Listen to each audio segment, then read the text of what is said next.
Good morning and welcome to the Mike Graham Show. I'm Mike Graham, and this, of course, is the only place to be every single morning from 7 a.m. to 9 a.m. It is the true home of common sense, the real home of common sense. It's Tuesday, the 13th of January. It's not very nice out there. It's warmed up a bit, thankfully, but we are here ready for your delectation. I'm joined, I'm delighted to say, by the ubiquitous Mr. Russell Quirk. Very good morning to you. Nice to see you. We've got loads to talk about this morning. Right, my favourite story of the day so far is You Couldn't Make It app.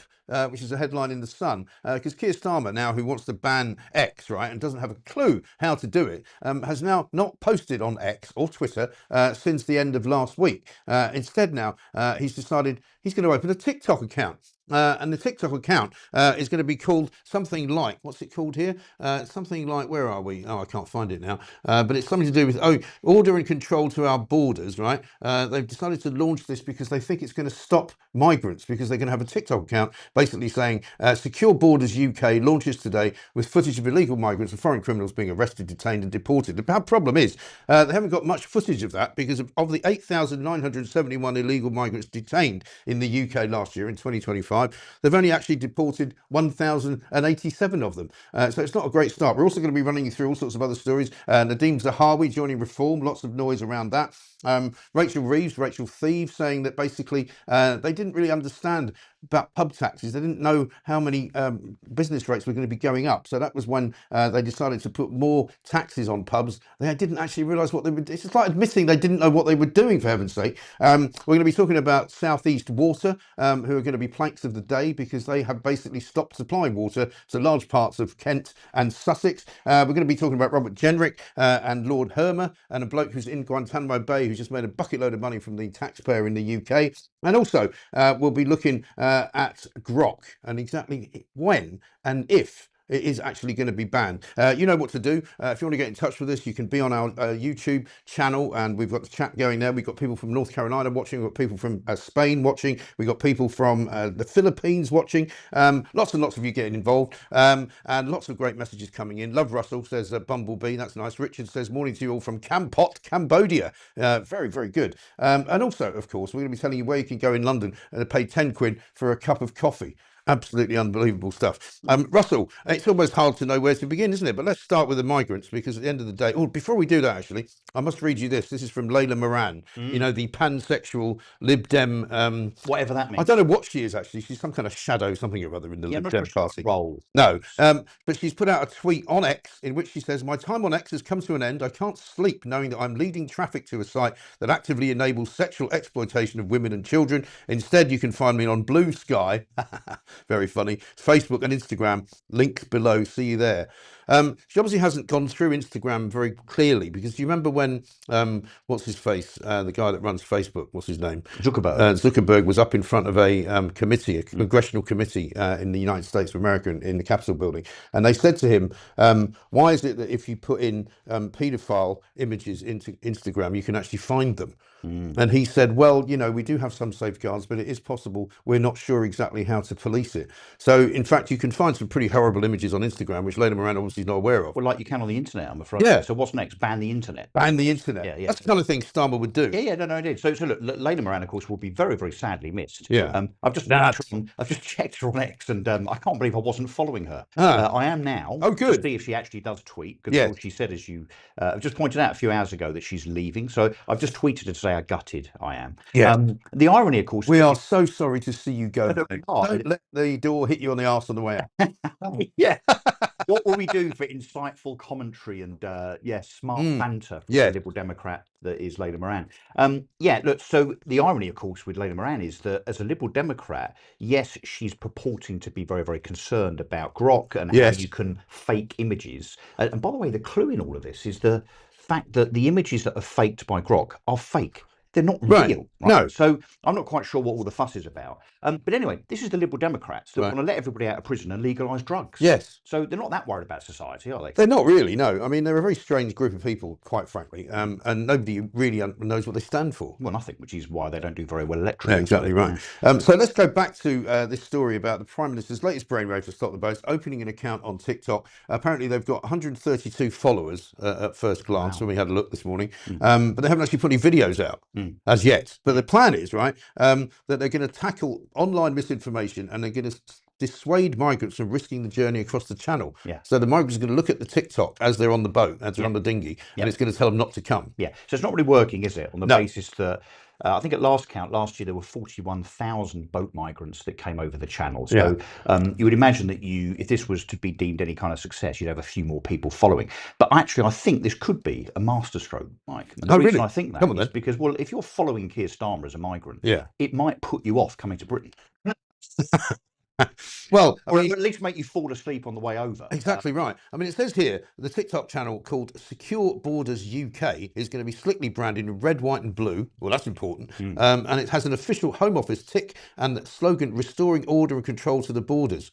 I mean, he's actually said, Keir Starmer, that he's in control. Immigration is under control. Yeah, of course. Yeah, well, he would say that. Where is it under control exactly? It's not under control at all. Who is advising these people? Yeah. I mean, it's not just that Keir Starmer and his front bench are completely incompetent. You would imagine that there's some people, given the taxpayer bill for the people that are in Downing Street advising on comms, strategy and policy, you'd imagine that there's someone within the annals of Downing Street somewhere that says, hang on, this is a gimmick, this is stupid, don't do it, because you're just going to get rinsed in the pages of the Sun, you're going to get rinsed by Mike Graham and everybody else, on the basis that this is just parody stuff. It's like it's out of the thick of it, or some kind of parody comedy show. Well, it's like you say, who's advising them? This is where you get to the heart of it, right? Analysis has found that immigration-related TikTok content jumped by 61% in just 3 months last summer, more than any other social media platform. So, right, Whitehall source said the UK public deserve to know facts and the truth about the government's efforts to tackle illegal migration. We can't let people be exploited by fake news super spreaders, so we are parking the tanks on the lawn of those who deal in misinformation. Secure Borders UK will engage a wider audience on illegal immigration. This is the same kind of tactic they used yesterday about the crime, isn't it? You know, they're basically blaming everybody else outside of the government for saying crime's up when it actually isn't. And we're going to tell you the truth because it's down. And it turns out actually crime is up. But the hypocrisy of the government and Keir Starmer talking about accuracy and integrity and authenticity when it comes to communication. I know. This is the most corrupt, in my view, morally corrupt. And disingenuous government that this country has ever seen. So when they bang on about being accurate and authentic and speaking the truth and not being slaves to kind of misinformation and so on, the hypocrisy shouldn't really be lost on us, should it? It really shouldn't. That this comes out the mouths of people that have done nothing for the last 18 months but lie to the electorate. Lie to the electorate, make promises that they didn't keep, and then say that they've actually done things that they haven't done. Like, for example, when Keir Starmer did that big interview sort of set the other week when he talks about turning corners and making everybody feel richer. I don't feel richer yet, do you? Well, someone on the Labour front bench said that we're all £5,000 a year better off. Really? Where's that then? Yeah. So look, this is straight out of the Smash the Gangs thing, which of course no such thing has happened. This is straight out of the solution box, which is giving £500 million and more to France, and so on, and all of these gimmicky things. But we're still spending billions and billions of pounds to put people into hotels, right? We're not moving them out of hotels, even though they keep saying to us, oh, we've reduced the number of people in the hotels. But actually what they've done is moved them into houses. Well, they're also now building new build homes that won't go to British people, but will go to asylum seekers. So it's sleight of hand. We literally take the money insofar as paying it to hotel owners and instead pay it to property developers to house the same problem. I mean, they're doing everything in terms of their rhetoric except for actually doing the obvious, which is to stop these people coming over by way of removing incentives, by way of being a little bit harsher, maybe putting them into internment camps on the beaches of Dover. Stop them, and not just stop them, but actually provide a message, not through TikTok, by the way, but to all of these would-be asylum seekers that Britain doesn't welcome you, because we know that the majority of you, maybe not all, but the vast majority, you're just freeloading economic migrants. You're coming over the. Here's an idea, right? Instead of showing you a film to say don't come because it's not going to be very nice, actually make it not very nice when they get here, so that you get arrested. They're claiming they're going to be showing people getting arrested and deported, except they're not. They're going to have to make that up. They're going to have to hire a bunch of actors because they're not actually arresting anybody and they're not actually deporting anybody. They're not. And your number there in says, or the number from the Sun that says how many people have been deported. Again, the Labour government keep banging on about it's 30,000 people have now been removed from the UK that shouldn't have been here and are here inappropriately. I've checked, and about 70-something% of those people that shouldn't be here, Yeah. that are here illegally and have cost us money in accommodation and Right. food and so on, they receive a payment from government to go. I know. It's up to £3,000. I mean, I quite fancy getting on a plane, right? Get 3,000 quid. I'll go, I don't know, anywhere you like.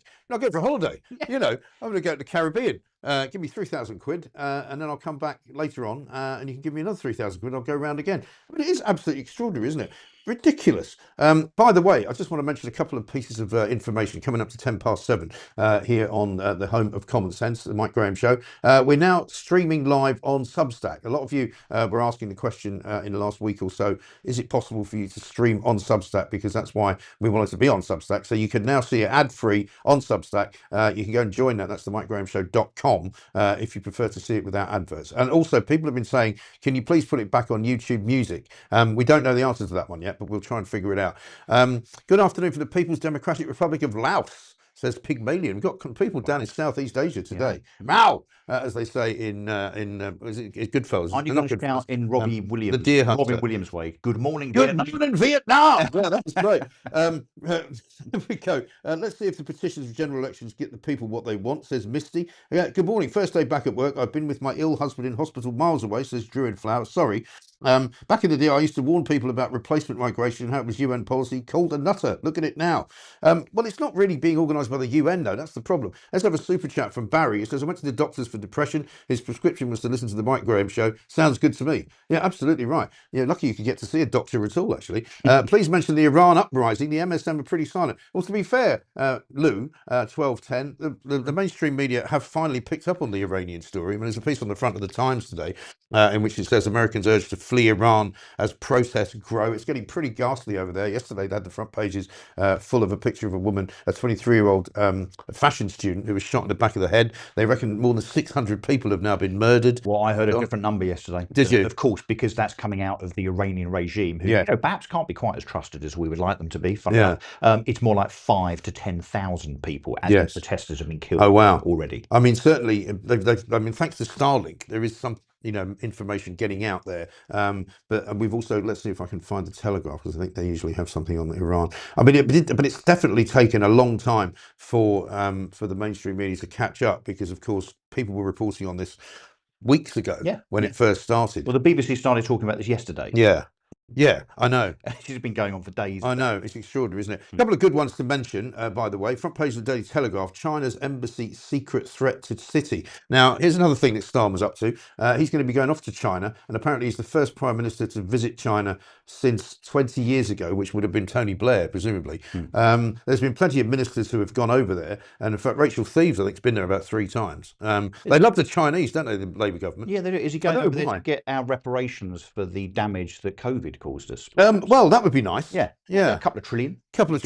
Wrecking the economy. China is to build a hidden chamber alongside Britain's most sensitive communications cables as part of a network of 208 secret rooms beneath its new super embassy in Tower Hamlets, which is right between Canary Wharf, if you know London, in the east side, Canary Wharf and the City of London. And all the financial companies are in one of those 2 places. So all of these cables apparently carry all manner of very, very sensitive information. And the Chinese are going to be able to scupper it. Yes. So, I mean, this is incredible that we're going to allow this new embassy.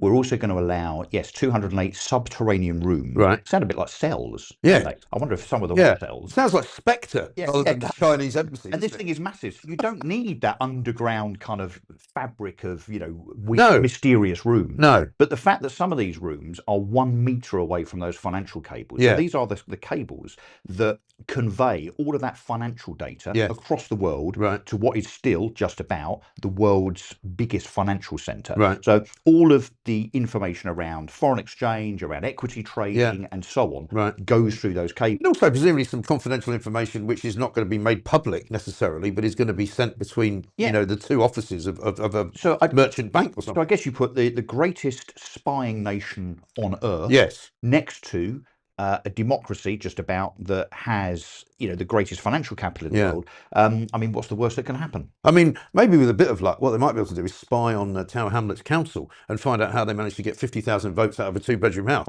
whenever they have an election. They might be able to get to the bottom of that. But I mean, it's what it says here. This is great route news for Keir Starmer. One particular hidden room is fitted with hot air extraction systems, possibly suggesting the installation of heat generating equipment, such as advanced computers used for espionage. The plans also show that China intends to demolish and rebuild the outer basement wall of the chamber directly beside the fibre optic cables. Yeah. I mean, how is this being allowed? I mean, how on earth are we allowing the Chinese to build a super embassy right in the middle of London? And what is the point? I mean, what's the benefit for us exactly? So, MI6 continually label them as a hostile nation. Yeah. They don't quite go as far as to say that they're an enemy of the state, our state. Yeah. But they're not far off. And I think most of us think that actually, in terms of their behaviour, they are. I think you can conclude that they're not very friendly. Their intentions are not exactly unhostile. But they expect us to still buy all their goods, which we do. They're not very nice to us. They're a threat. They effectively want to take us over. Of course, they don't like our democracy very much, for what is left of it. So yes, that is the question, isn't it? Why don't we just say no? I mean, you can have an embassy, but why are we effectively facilitating something that is a super embassy that is probably designed to work against us? Right. I mean, it's just bizarre. Alicia Kearns, who's the shadow National Securities Minister, says the granting approval that they've given to China means they've got a launch pad for economic warfare at the heart of the central nervous system of our critical national infrastructure. That sounds quite serious. She says the unredacted plans reveal a concealed room running immediately alongside the fibre optic cables critical to the city and Canary Wharf. It's obvious that there's a threat posed, and China's subterfuge is obvious. So why does this Labour government not see it? And in this kind of lurch towards a cashless society, which of course we know that the likes of Keir Starmer, enabled by Tony Blair, wants to see, in terms of crypto, in terms of ID cards in the future being linked to your bank account and so on. If we end up being a completely cashless and digital financial system, and then you've got the Chinese on our doorstep that effectively could cut through some wires and decide to stop that banking system from operating, we end up going back to medieval times in about 10 minutes. So that's the way to destroy Britain. It ain't that hard, is it? So if I can see it, and all I am is a gobby estate agent from Essex, for goodness sake, how on earth... Don't do yourself down. No, but how on earth, wrong with that? How on earth can the clever ex-estate agent, the clever people within our government, so-called, big inverted commas, not see this threat? I know. And what exactly is Keir Starmer going to do when he goes to China? Because, he hasn't really got much to offer them, has he? He can't sort of say, you better do business with us or else, because they'll just go... Could he juggle? And is he juggling? I don't know. Is he there as the court jester? I mean, the Chinese want to build some nuclear power plants, don't they? But we're not supposedly going to give them permission. But I bet we do. They want to get involved in our telephone systems. Remember, there was which we tried. We Huawei. We managed to stop them doing. But with Starmer, you never know, because he's likely to give over. And also, let's not forget, Starmer's in his head basically a communist. He went and spent time in Eastern Europe when he was young. He loves an authoritarian state. He loves telling people what to do. I mean, if he succeeds in shutting down X, which I don't think he will, by the way, I mean, that is the kind of thing that China would do. In fact, China is one of the few countries where X is banned. No, of course. Maybe he's going to get some tips from them. It worries me. I mean, Starmer has this penchant for wanting to go around the world to be seen as this great statesman, which of course we know he's not. He's a laughing stock. He is. And it's not just us that know he's a laughing stock, it's the rest of the world, it's the rest of the world's leaders. So it should fill us with horror when he goes to somewhere like China, because China will play him like a well-worn fiddle in terms of what they want him to do. And he'll come back and lo and behold, in a few weeks' time, there'll be something tabled, maybe as a statutory instrument under the table or a bit of parliamentary legislation that, of course, plays right into the hands of the Chinese. He'll get some kind of trade deal that he can talk about that's brilliant, which is great for the Chinese, but not for us. Which will be absolutely crap, indeed, absolutely right. Let's play a little bit of Robert Jenrick. Have we got a Robert Jenrick clip? I think we have. We've got Robert Jenrick complaining about my Lord Hermer, because the story on the front page of the Mail today, a terror suspect who was represented by Keir Starmer's Law Chief, that's Lord Hermer, has been handed a substantial payout by the UK, sparking outrage last night. I think it was about £250,000 that he's got. Let's have a look what Robert Jenrick says. Sorry? Oh, here we go. So this guy's called Abu Zubaydah, held in Guantanamo Bay. He's been held there basically for a long time, ever since I think 9/11. He was accused of training terrorists and working for Osama bin Laden. The Attorney General was his lawyer. You might remember last week we saw Keir Starmer having a go at Kemi Badenoch because the shadow Attorney General is defending Roman Abramovich, right? But Lord Hermer's actually defending a guy who's taking money out of the system 250,000 quid's worth, I think we're being told. And is Herma getting some kind of cut? You would imagine that there would be some kind of statement from the government that Lord Herma has recused himself, which of course is the technical term as a lawyer for you running back at a million miles an hour from anything where there's conflict of interest. Yeah. And that clearly there's a conflict of interest here. So Herma has represented this guy who's, in fairness, never been found guilty of anything. He's been incarcerated. Yeah, but he's never been released either. No, he's still in prison. He's still in Guantanamo. So Herma has represented him, been paid. Lo and behold, this guy now ends up with tens, if not hundreds of thousands of pounds worth of compensation from the British taxpayer. Yeah. But get this person, Abu Zubaydah, he's not British. Yeah. He's never been to Britain. Right. He's never committed a crime in Britain. Right. So some of you might be thinking, why on earth is this individual taking money from the British taxpayer? Yeah. It turns out he's a Palestinian born in Saudi Arabia, right? Held at a series of CIA black sites, secret prisons outside the US. Yeah. So he spent time in Thailand, Lithuania, Poland, Afghanistan, and Morocco. But he's never been here. But this is why apparently maybe 250,000 quid's worth of taxpayer money is now in his orange trouser suit. Yeah. Because apparently the MI6 asked the CIA to ask him some questions. Right. And because it was alleged that he was answering those questions under duress, as he was being waterboarded, no doubt. Yeah. We somehow, as the British taxpayer, are on the hook for paying him a load of money. It's absolute lunacy. That's insane. Jenrick's written a letter about this as well. I presume he's written it to the government. Let's have a look. Dear David. Oh, he's written it to David Lammy. Why? It's a pretty straightforward question. Why is Abu Zubaydah receiving compensation? He doesn't need to write anything else. He's got nothing to do with us. Yeah. I mean, what do you think Lammy's answer will be? I don't know.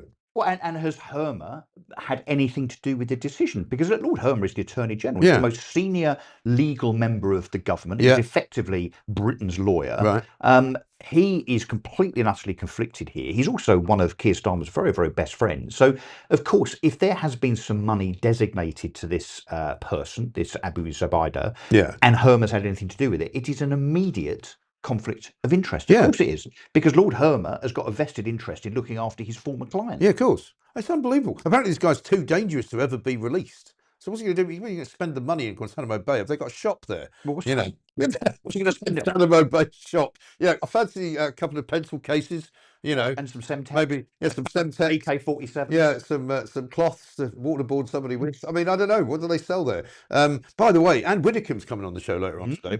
We'll get her view on it because she's obviously a former Justice Minister. William Clouston joins us from the Social Democrat Party. Dr. Claire Craig as well, who I think will have some interesting things to say about the appointment yesterday of Nadine Zahawi, who made a bit of what you might say a bit of a splash yesterday. An awful lot of people who think Reform are going down the wrong road by hiring lots of Tory MPs or former Tory MPs. We're quite critical, but I think we've got a couple of clips of Zahawi. Let's have a look first of all at when he was introduced by Nigel Farage.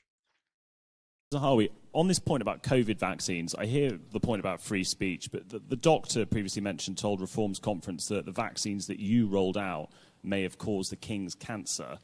And he was described by David Bull as someone who worked with him to write Reform's health policy. So do you reject those views? And if they have shaped Reform's health policy, will you try to change it?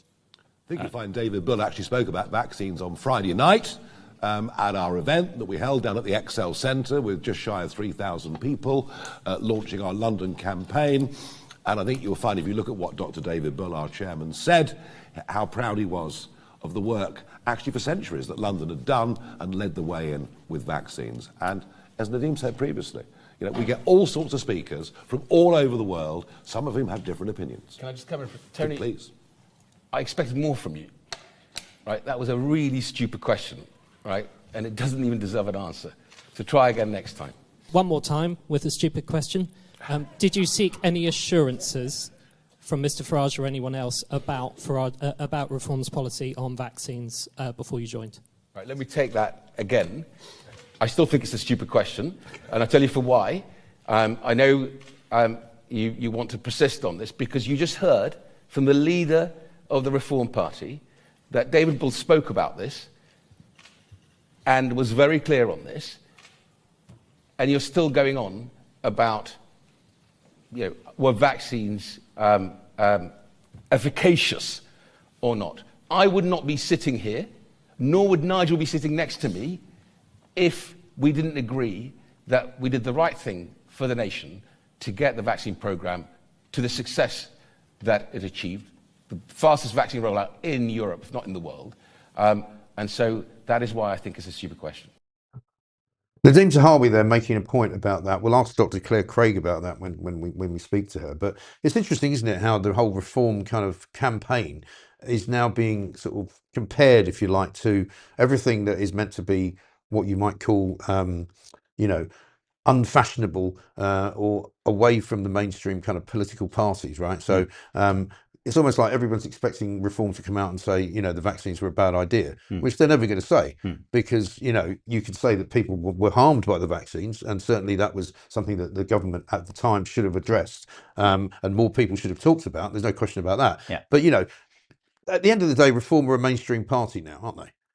Well, yes, they have to be and are, and have to be seen to be a grown-up party. You know, Yeah. the Reform, and look, I'm biased because I'm a Reform councillor.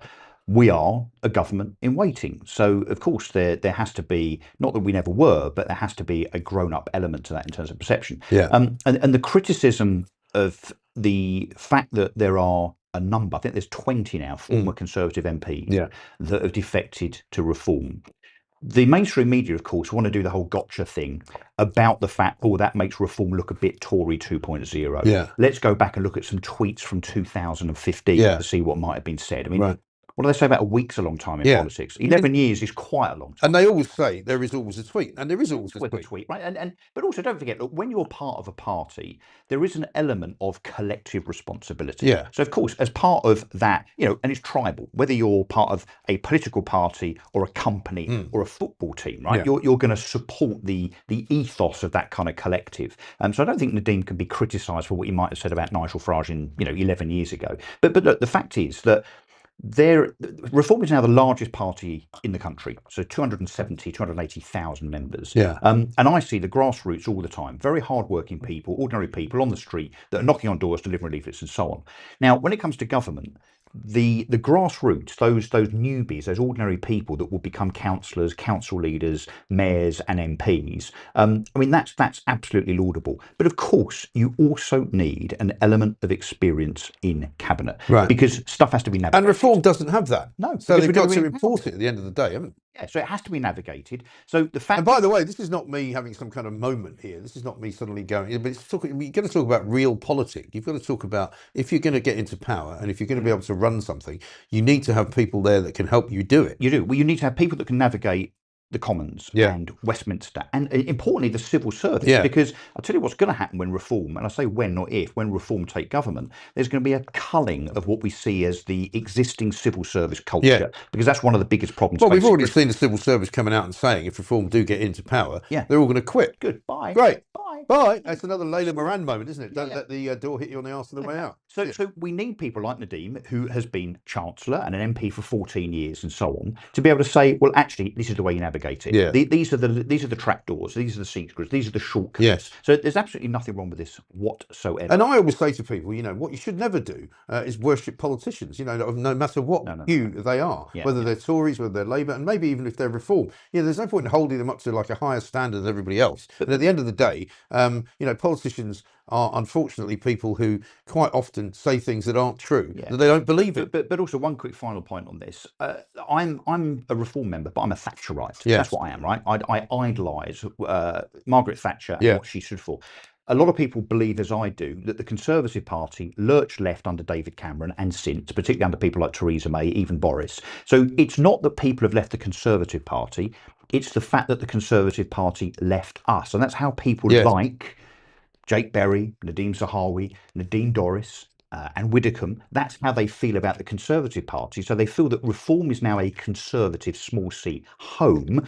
The Conservative Party with the big C has abandoned Conservative principles. Yeah. It's as simple as that. Yeah, exactly right. I think we've got a clip of Nigel Farage as well from yesterday. Let's have a look. Thank you, Catherine Forster, GB News. Nadine Zahawi, a few years ago, you tweeted, "I'm not British born, Mr. Nigel Farage. I am as British as you are. Your comments are offensive and racist. I would be frightened to live in a country run by you." Why the change of heart? And This was 2015. Oh, quite recent then, thank you. Yeah. Well, just asking about the change of heart. And also on Iran, Mr. Farage, would you support Britain potentially supporting US military involvement in Iran, and also us possibly prescribing the IRGC? Thank We should you. have prescribed the IRGC years ago, just as we should have prescribed the Muslim Brotherhood years ago, and I've been saying those things clearly and consistently for many, many years, and I've reiterated them in recent times. I cannot believe the stupidity of Obama, the European Union, the British Foreign Office, and some of your former colleagues who went along in 2015 with this JCPOA deal. It's been a disaster. It's freed up tens of billions of dollars for the Iranians. What have they used it for? They've used it to fund the Houthis, Hezbollah, Hamas. These are massive self-inflicted wounds, and so I've always felt vehemently opposed to this. We went for regime change against Saddam. We went for regime change against Gaddafi. The regime change we've always needed is in Iran, where the wonderful Persian people, with all their amazing talents, have been kept in this theocratic, brutal regime. I very much hope President Trump acts in the next few days. We don't know how many have been killed. It could be perhaps as many as 2,000, I'm told, before coming to this press conference. So would I support military action against the IRGC, the Revolutionary Guard, on the ground in Iran, so that the good guys can win this revolution? Absolutely, 100%. Catherine, good on you for digging out a tweet from 11 years ago. But all I would say to you is, if I thought this man sitting next to me was in any way had an issue with people of my colour or my background who have come to this country, who have integrated, assimilated, proud of this country, worked hard for this country, paid millions of pounds in taxes in this country, invested in the country, I wouldn't be sitting next to him. And I think he wouldn't be sitting next to me either.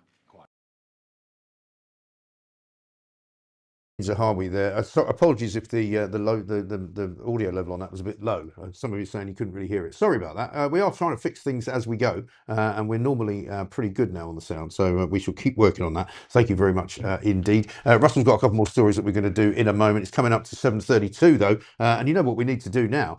We need to get the news, of course, with the man of the moment. It's Edward Hughes with the news.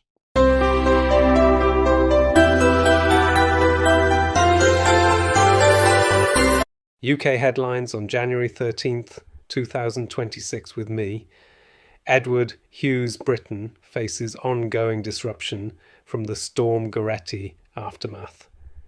Thousands in the southeast remain without water after a major incident was declared by South East Water, with widespread power cuts, fallen trees and property damage still being cleared. The government ramps up pressure on Elon Musk's X over Grok AI generating sexualized deepfakes. Ofcom launches a formal investigation, and Keir Starmer warns the platform could lose self-regulation rights if it fails to act, calling it insulting to UK safety standards. He would, wouldn't he? In politics, former Tory Chancellor Nadim Zahawi defects to Reform UK after reportedly being denied a peerage as the Conservatives face more turmoil. NHS pressures mount with trusts in Surrey, Kent and Sussex declaring critical incidents due to flu, norovirus and staff shortages. Plus, new rules limit police access to rape victims' counselling notes. A wet and windy day ahead. Stay dry out there, tigers. More from me later. Edward Hughes there with the news. He's a great man. A lot of people saying, can you not get a shirt for him? which we might be able to do. We'll see if we can dress him up a little bit better. Some of you still love him, some of you still hate him. He's very much a focus of our attention here at the home of common sense. By the way, speaking of some of the reform sort of conservatives who've joined, Indeed Dorries is in the front page of the Mail today saying the pain of downsizing has come as a complete shock. My life is etched into the possessions I'm giving up. I don't know whether she's, I haven't actually read the column that she's written today, but apparently she's obviously decided that she's got too much stuff and she's going to get rid of it. Either that or her books aren't doing very well. Well, I don't know. I like Nadine. I mean, I think she's great fun. And I've read her book. Plot's brilliant. Yeah, absolutely right. Now, you've got a story for us about Shoplifter. Well, not just any old shoplifter, Mike. This is Britain's poshest thief. Yeah. Pauline Al-Said, who has been convicted a number of times of stealing, but she only steals posh stuff. So get this. In 2024, she was convicted of stealing Le Creuset cookware, which is, I think, just the poshest. That's very expensive. That you could possibly. It's really heavy as well. How the hell did you get that up a shop? Have you ever tried it? It's very strong under but also steak and goodness knows what else. So she was convicted in 2024 of stealing such things from Marks and Spencer, of course, and was let off, of course, as people are when it comes to shoplifting. In fact, I'm surprised she even got to court, frankly. But she's now been convicted again. This time of grabbing £12,000 worth of Prosecco and gin over a 9-month period from Sainsbury's. Taste the difference, whatever it is, and has been let off again. So the idiot judge said, yeah, okay, because apparently she's now said that she had a drug addiction, which is why she had to steal the stuff, not to drink, but to sell. Apparently makes it okay, right? So if you're... Well, to be fair, though, sell... If you're going to have consistency in the justice system, you know, given that most people who shoplift now just walk in with a rucksack, put a load of stuff in it and walk out again, there's no reason to prosecute anyone, is there? So no deterrent whatsoever provided to Pauline Al-Said. So I dare say over the next few days she'll be in, I don't know, Fortnum and Mason, Harrods, Liberty or somewhere, nicking something expensive once again. So yeah, Britain's poshest thief who is still roaming. Well, I've got a new target for her because if you look in the Sun today on page 11, they've got a place called Nostos in Westminster and Battersea. It's a coffee shop which has just opened up where you can be paying as much as £10 for a cup of coffee. I mean, you'd have to be a stupid idiot, wouldn't you? Apparently, Nostos Coffee promises that the expensive flat white is among the most luxurious in the world. It includes freeze distilled milk, where it is frozen then part thawed to reduce the water content and make it creamier. It's 5 times more expensive than Wetherspoon's flat white, which is £1.81. Sounds like that idiot that used to sell 600 quid steaks with little bits of gold on. Oh, yeah. Who now seems to have fallen by the wayside. Yeah, apparently people have worked out they don't actually want to pay 1,000 quid on 600 Well, you might. But you might Salt not, Bay, I think. Salt Bay, yeah, but you might not do it a second time. But talking of money, someone that can afford to spend 10 quid on a frothy, expensive posh latte is Melanie Dawes. You know who Melanie Dawes is? No, who is that? So Melanie Dawes is what I would call the censor-in-chief. She's the boss of Ofcom. Oh, yeah. So censor-in-chief Melanie Dawes has just had a pay rise. 8%, bearing in mind inflation is about 2.5%. So an inflation-busting pay rise she has just received. She is now on for telling us what we can and can't watch and what we can and can't think. Yeah. £385,000 a year of for doing what exactly? Taxpayer for telling us what we can and can't watch, think, believe, and say. That's unbelievable, isn't it? And she's only one of about 10 women who sit there and judge these things, right? Tell us, yeah, the woke-in chiefs. That's double the Prime Minister's salary. How do you justify that? I mean, that is extraordinary, isn't it? I mean, this is the thing, you know, whenever they say they're going to be a bonfire of the quangos, they always end up with more people working in more quangos than ever before. Yeah. That's ridiculous. Do you want another one? Yeah, go on. I love this one. George Clooney. Oh, yeah. Everyone's least favourite actor, who's just turned into this kind of pompous arse of a woke warrior, doesn't he? And he'd also married a human rights lawyer, which hasn't helped. Yes, who didn't she work for the Muslim Brotherhood? She might have done, I don't know. I'm not sure. Yeah, so, and I'm sure in completely unrelated news, they've decided, having spent years and years and years working in LA, and encouraging people like Gavin Newsom, who's the governor, to destroy it in terms of the homeless and the fentanyl addiction, not prosecuting shoplifters and criminals.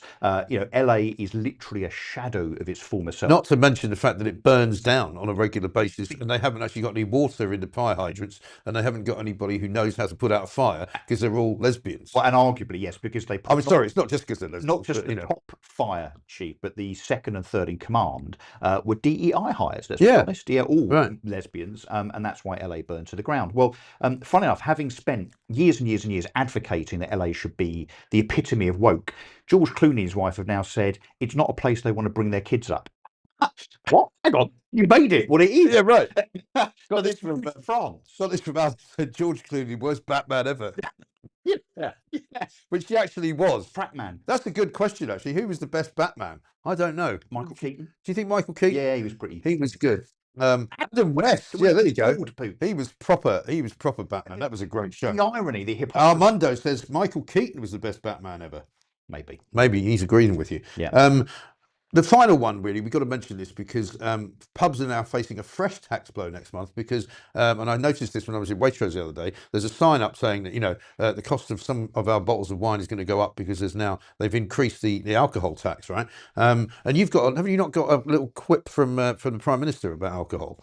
You were telling me about wasn't I? Yeah, he's put something out about, to try and show how down with the kids and down. This might explain a lot. And real he is. Right. Apparently he made a statement that he likes nothing better than to go to a pub and Yeah. order a pint of alcohol and a scampi. A scampi? Pint of alcohol? Yeah. I mean, what? Pure alcohol? I mean, that might explain a lot. Well, he's not going to get it off his face. Yeah, right. He's not going to get it in that pub in Bath, is he? Get out of my pub. But apparently, look, this is even funnier, right? Alcohol duty set to rise by inflation busting 3.66% at the start of February, which means about 2p on the price of a pint in a pub, and obviously commensurate rises for everything else. But unbelievably, 400 million quid they want to raise from this. Yesterday, Rachel Reeves' sort of second in command, that guy Peter Kyle, who's not very smart, came out and said, "Oh yeah, when we decided to make the U-turn on the tax hikes inside the pubs, we did it because when we put them on, we didn't realise that business rates were going to go up. And so we weren't aware of that." How can you be running the Treasury and the economy, but you don't know that business rates are going up? We didn't have all the facts. Look at this guy. Well, that's pretty blank. It's pretty indicative of most of the decisions that this government seems to make, which is that they have no idea of the consequences, intended or otherwise. Yeah, how can you be making decisions around the economy and tax and then have to admit and be stupid enough to admit that you didn't realise what the consequences would be? Well, the consequence is loads of people losing their jobs and loads of pubs closing. Yeah. Exactly. Brilliant. Well done, Rachel Thieves, Richard III, and that other bloke, Peter Kyle. Absolutely ridiculous. Fantastic stuff. Russell, great to see you. Thank you very much indeed. Russell Quirk there, ladies and gentlemen, with some fantastic stories out of the papers this morning. Coming up, we'll talk some more about a Bulgarian migrant who's laughing in the face of taxpayers. We'll talk some more about the water problems down in the southeast of England. Southeast Water are going to be given Plank of the Day status coming up very shortly. But let's do a few messages, shall we? This from Hamwacker, who says the COVID vaccines were definitely harmful, and Tony Blair tried to bring in digital ID to implement vaccine passports to force everyone to comply. Can we have reform to say this was wrong and evil? I don't remember Tony Blair trying to do that. I know there was talk of vaccine passports being brought in by Boris Johnson's government, and an awful lot of people were very much against that, and I was one of them actually at the time. I mean, my view of the vaccines was that, you shouldn't absolutely have to take them and you should not be mandated to take them. A lot of people in the media made a complete fool of themselves by insisting that if you didn't have the vaccine, you shouldn't be allowed to travel anywhere, you shouldn't be allowed to play football, all of the stuff that people said at the time. I took a very much more kind of laissez-faire attitude, and I think many of you will remember when I was talking about it, I was probably one of the few people who did talk about it, because there were harms that were done to an awful lot of people, but it wasn't everybody. But now that people can actually accept that, then I think what you might see is Reform having conversations about it, but I don't think they're ever going to say it was evil, because that's not really the kind of parlance that they get involved in. But we'll be talking to Dr. Claire Craig coming up later on, so we'll hear from her and we'll get some information on that. Val Kilmer was the best Doc Holliday anyway, says Red Wine. I think you mean Batman. Here's one from Alan, who says, on Ed Hughes, has Mike done an audit over the duration of each day's shows and how many few people hate him? Well, what I can tell you about Edward Hughes is that there are constantly conversations going on Facebook and on other social media sites about whether he's great or whether he's terrible. A lot of people think he's a genius invention by us here at the Mike Graham Show, so we'll take that. Never mind the southeast being without water, says Susan. What about Cornwall being battered and the cleanup still going on with many still without power? And the Isle of Scilly, I think, as well. Well, this is the trouble in this country. It happens. I'm just going to ask you one more question, Russell, before I let you go. It happens all the time, doesn't it? Whenever there's a problem in this country, whether it's water that stops working or whether it's power that goes out, it always seems to take an age to get it back. Yeah, it does. Look, our public utilities are broken, aren't they? I mean, the fact that we don't build reservoirs anymore, we don't build nuclear power plants, and we've got people that are on millions of pounds running organisations that aren't fit for purpose. Yeah. That maybe not so much regulation, but there needs to be some accountability by the chief execs and the boards of those businesses, because of course, as usual, it's the consumer, it's the public that suffers. Yeah. And there just never seems to be any consequences. No, but that's the trouble. I mean, my sister lives in America, as many of you know, and they regularly, particularly in hurricane season, they get a hurricane that sort of piles through the east coast of America. And unless it's a really, really destructive one, the people are back out basically fixing the overhead cables and the wires and everything literally the same afternoon. Yeah. Whereas here, it seems to take days and days and days for anything. I mean, down in Tunbridge Wells, for example, and we're going to mention this in a minute as it goes to plank of the day, down in Tunbridge Wells, people have been without proper water supplies now for over a month. Yeah. And at the same acceptable, is it? At the same time, literally millions and millions of litres of water Yeah. leak out of the nation's infrastructure, Yeah. water infrastructure, into the ground. Yeah. And of course, we as the consumer have to pick that up in terms of cost, with ever increasing water bills, standing charges. What the hell is a standing charge anyway? I mean, I know what it is, but why? Yeah. How is it justified to pay a standing charge when you're paying for the water? Yeah. It's crazy. Accountability. There isn't any. No, and they're talking 30,000 properties across Kent and Sussex now, which have been affected. South East Water was saying that several issues, including the cold weather, are to blame. But why they can't fix it is anybody's guess. Yeah, and I think it's and ridiculous. also, in my view, the answer, before people start shouting at the screen, is not nationalisation. The trouble is, some of us are old enough to remember nationalisation. Yes. The GPO, British Rail, Yeah. and so on. Believe me, it was awful. Yes. Far, far, far worse. It was. Because Although there's literally no I accountability. don't know what the answer is, though, in that case, because the way the water companies are being run is really, really bad. And they charge an awful lot of money. The prices have gone up again, sometimes 25, 30%. Yeah. And people are just not getting the service that they deserve to get. No, I think the answer is that you've got to have a chief exec and a board in place that see a financial detriment if they cock up. In other words, either they personally or the company have proper financial remedies levied against them. There's no point fining Thames Water 100 million quid when they're making whatever they make, when their revenues are billions and billions of pounds. It's a bit like these footballers that get caught out and they get fined £5,000. I mean, it's literally pocket change. It's not a deterrent. So I think the financial penalties need to be significant. And maybe there needs to be an element of kind of, I don't know, public accountability in terms of maybe people being on the board that are from the public or from, the world of politics. I don't know, but there has to be some more accountability. I would put the leader of this water company, whose name is Mr. Hinton, I think, put him in the stocks and just throw rotten tomatoes at him and see if that helps. Got a lovely super chat from Simon Kilford. Thank you very much indeed for that. Lots of you can get in touch with us on super chat. We'll do some of those in a minute. We're going to now try, and we're not sure how good the connection is going to be, but Anne Widdecombe, former Home Office Minister, former Tory MP, that doesn't look much like her. There's a big red line through it. That may not be Anne Widdecombe. We may have to keep you here for a second, Russ, if you don't mind, because we've got so much more to talk about. We haven't mentioned yet, actually, the story that is on everybody's lips at the moment, and that is, of course, the West Midlands Police situation. Shabana Mahmood. One, he's still there. Shabana Mahmood is moving at the speed of kind of molasses in winter at the moment, because she's basically come out and said that she would be willing, if a report says that he didn't do a very good job of what he was supposed to do vis-a-vis the Maccabi Tel Aviv game and the Islamist influence that he was under up in Birmingham, she's willing to say that she has no confidence in him. She's not actually willing to fire him. But she has the power to sack him. She Legislation exists Yeah. that the Home Secretary can, under certain circumstances, including these, get rid of a chief police officer. Right. So the Police and Crime Commissioner for that area also has the power to fire, to dispense with that chief constable. Yeah. But we don't need to wait for another report. And I suspect that's what's coming, isn't it? Another report. There is another report coming, which will take 2 or 3 years to conclude, pushes the whole thing at the long grass. And we've got to stop politicians doing this, actually. I mean, it's a bit like the COVID inquiry and the grooming gang inquiry and so on. These are just means of being able to just obfuscate better.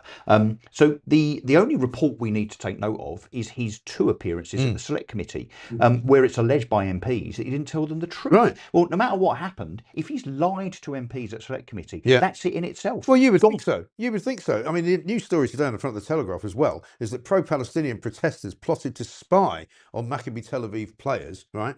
And also discussed obstructing them from getting to the stadium to actually play the game. Yeah. And there is a document which the police would have seen which has that material in it. Yes.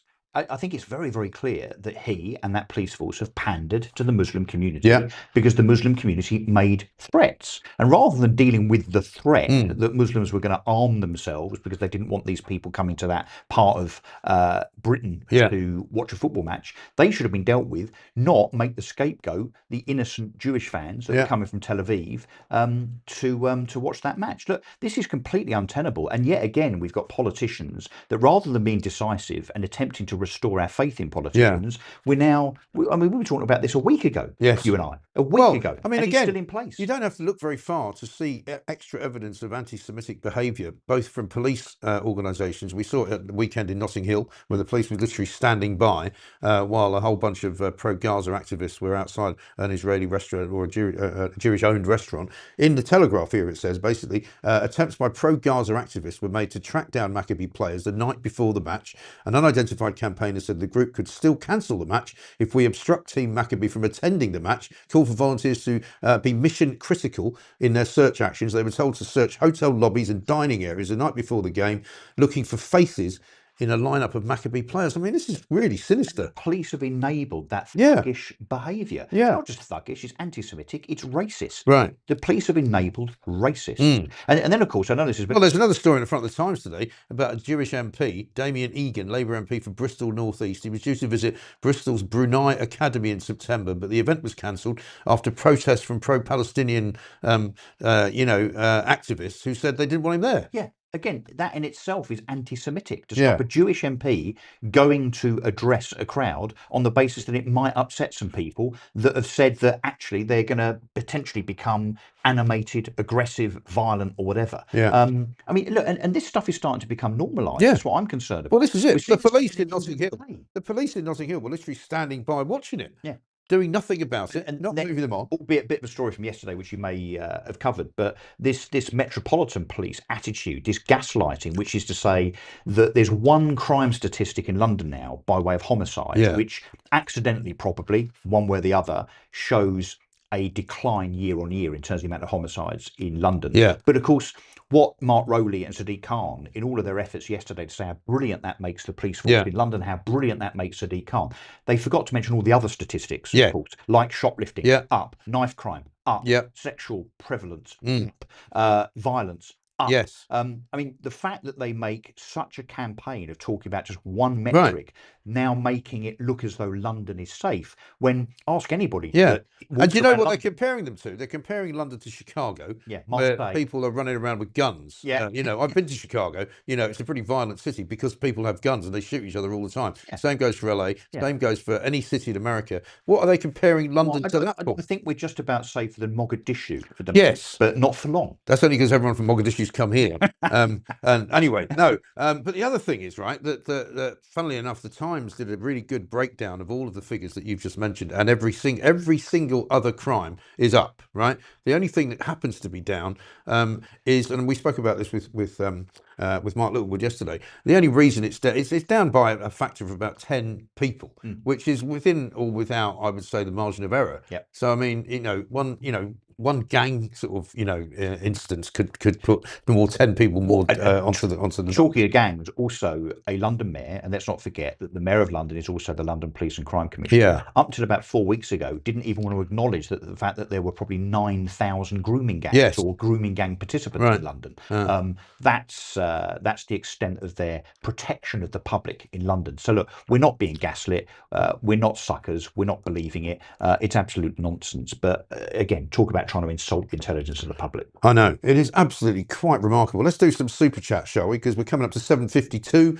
This is, of course, the home of common sense. If you want to get in touch, you do so in any number of different ways. This one is from New Zealand. Greetings from New Zealand. Great show, Mike, says Panda28. One from Von Louis. Does Starmer not realise that the majority of our digital infrastructure is run in America and the Donald can just turn it off? Well, this is the thing that I find astonishing about Starmer's view, that he thinks that, one, he can stop the internet. Like King Canute at the beach, isn't he, down there going, oh, well, we're going to stop the internet. Was he going to put a wall up? Then he going to stop the migrants, Cash is king, says Laura Jane. Seriously hope we do not become cashless. That would be a terrible thing. But the way Kia Useless is going, it could happen. I'll tell you something that I noticed yesterday. I was actually in Soho for the first time in ages, having a meeting with somebody. And I haven't been there for a long time. And I don't know whether you've noticed this, but you know, I've lived in London decades and decades and decades. And as I was walking around, there were quite a few people in Soho, but it was kind of eerily quiet. And you know, when you used to go to places and there was sort of a buzz of conversation.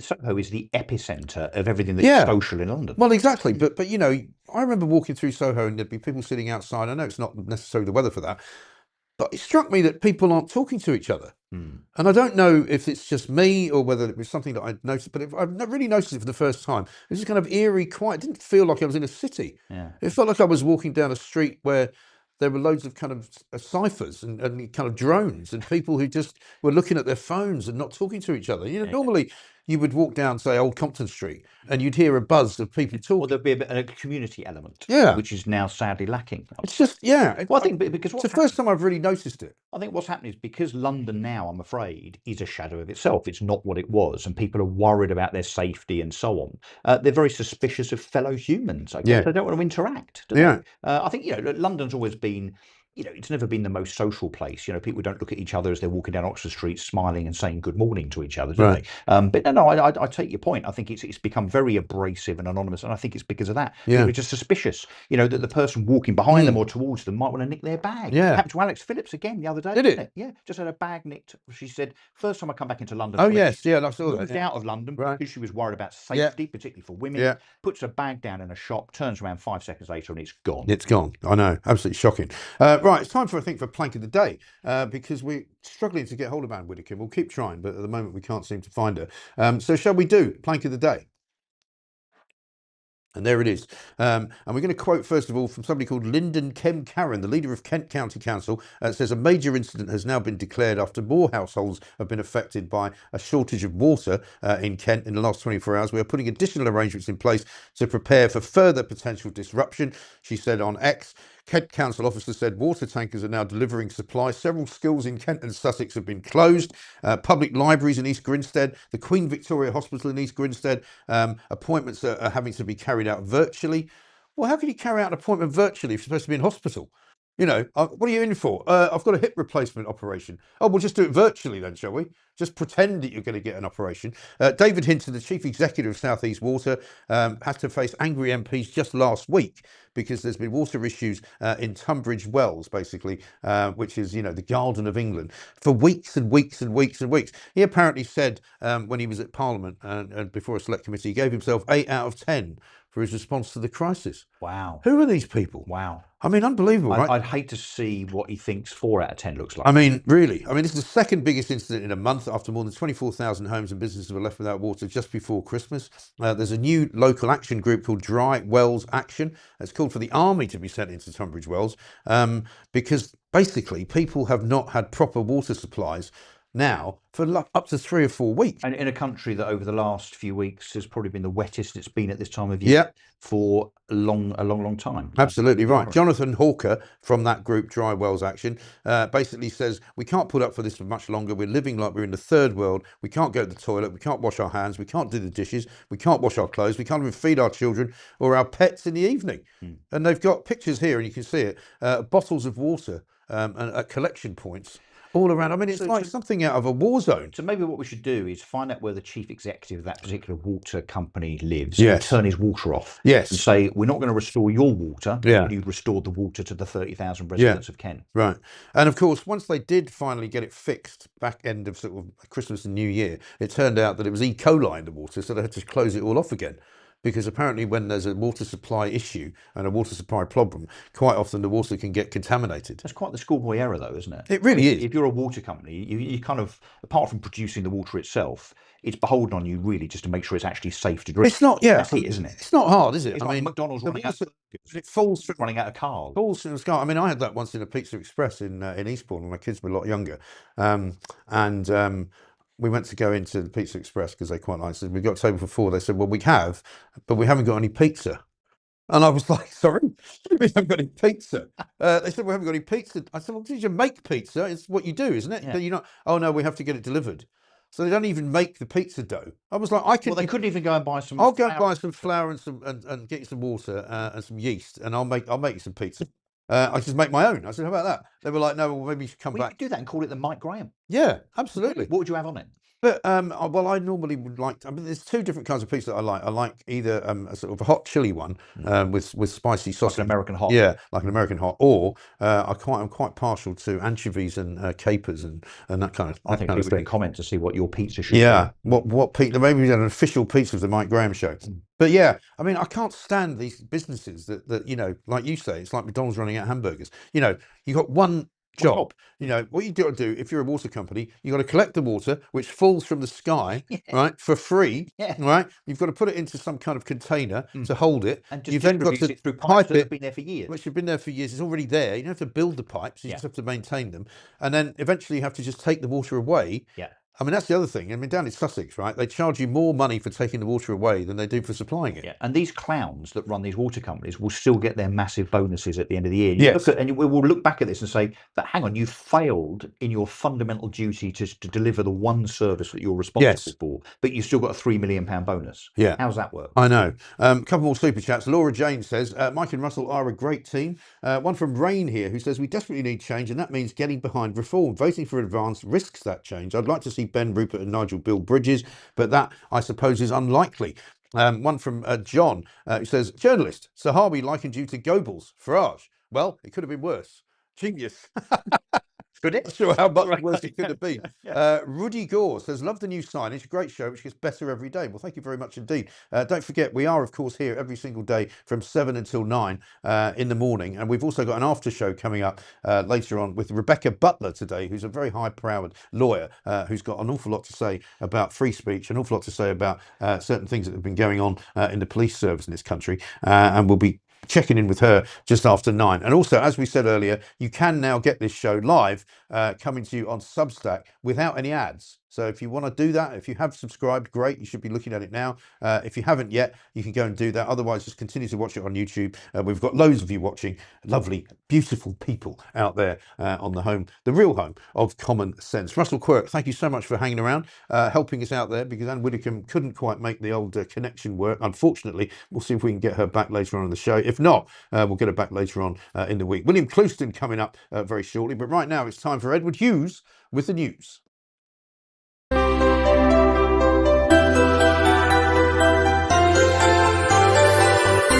UK headlines on January 13th, 2026 with me.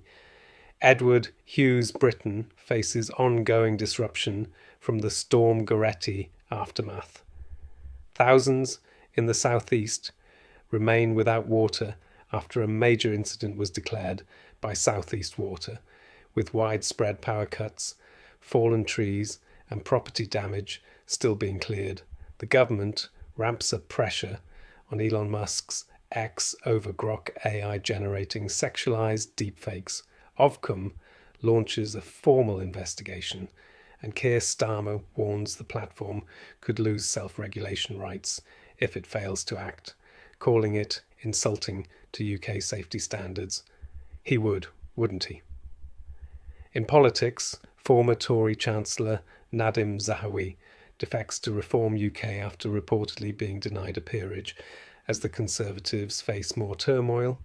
NHS pressures mount with trusts in Surrey, Kent and Sussex declaring critical incidents due to flu, norovirus and staff shortages. Plus, new rules limit police access to rape victims' counselling notes. A wet and windy day ahead. Stay dry out there, tigers. More from me later.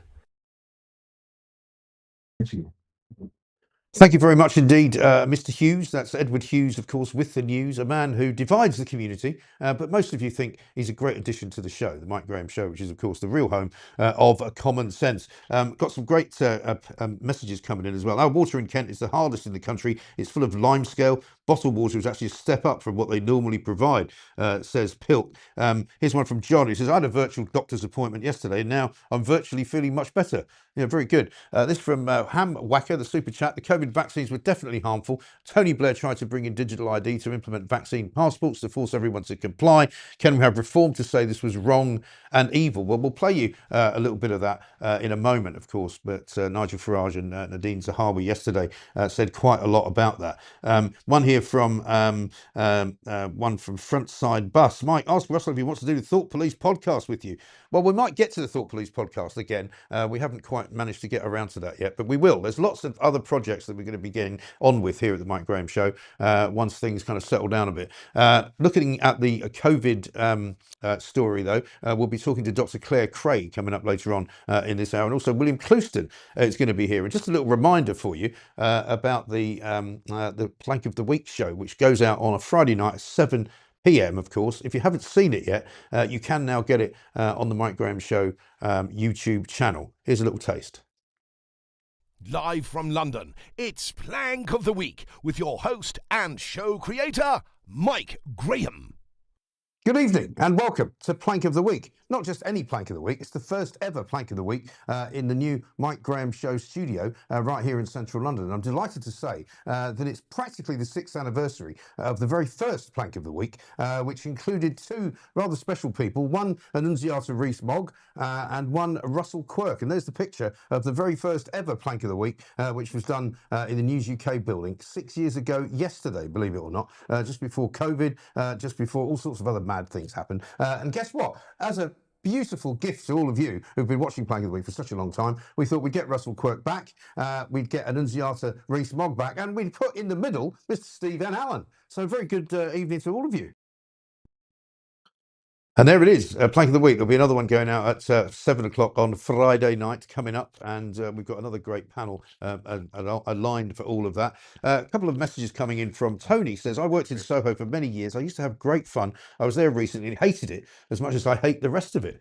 Yeah, I know what you mean. One of the problems, of course, of what I mentioned about yesterday is that it just seems a kind of eerie quietness about London. I'm not quite sure. William Clouston's going to be here in this hour. We might ask him about it. One story we haven't touched on yet is the front page of the Times. It says UK's troops set to swoop on Kremlin's shadow fleet. Special forces could target hundreds of tankers. British special forces are being lined up to storm Russian shadow fleet vessels, according to the Times. A defence source confirmed that options are being developed for seizures at sea, adding, if you want to dial up the economic pressure on Russia, that looks like operators fast roping onto illegal oil tankers. It sounds a bit dangerous, doesn't it? I mean, you don't know whether Keir Starmer's got the cojones to actually manage any kind of sort of army insurrection, if you like, or movement at all. I mean, look at him. There's a guy who can't even punch a punch bag, for heaven's sake. I mean, what chance has he got of being a commander-in-chief? I don't think I'd fancy it. Under maritime law, each vessel must be registered to a specific country or territory and display its flag. This allows it to travel in international waters and offers it certain protections, while ships that are deemed stateless could be targets for seizures. The other big story we're following this morning is that Keir Starmer, who, of course, as you know, has now abandoned X altogether. He hasn't tweeted anything since last week, has now moved on to TikTok. Believe it or not, we've now started a government TikTok channel, which is called Secure Borders UK.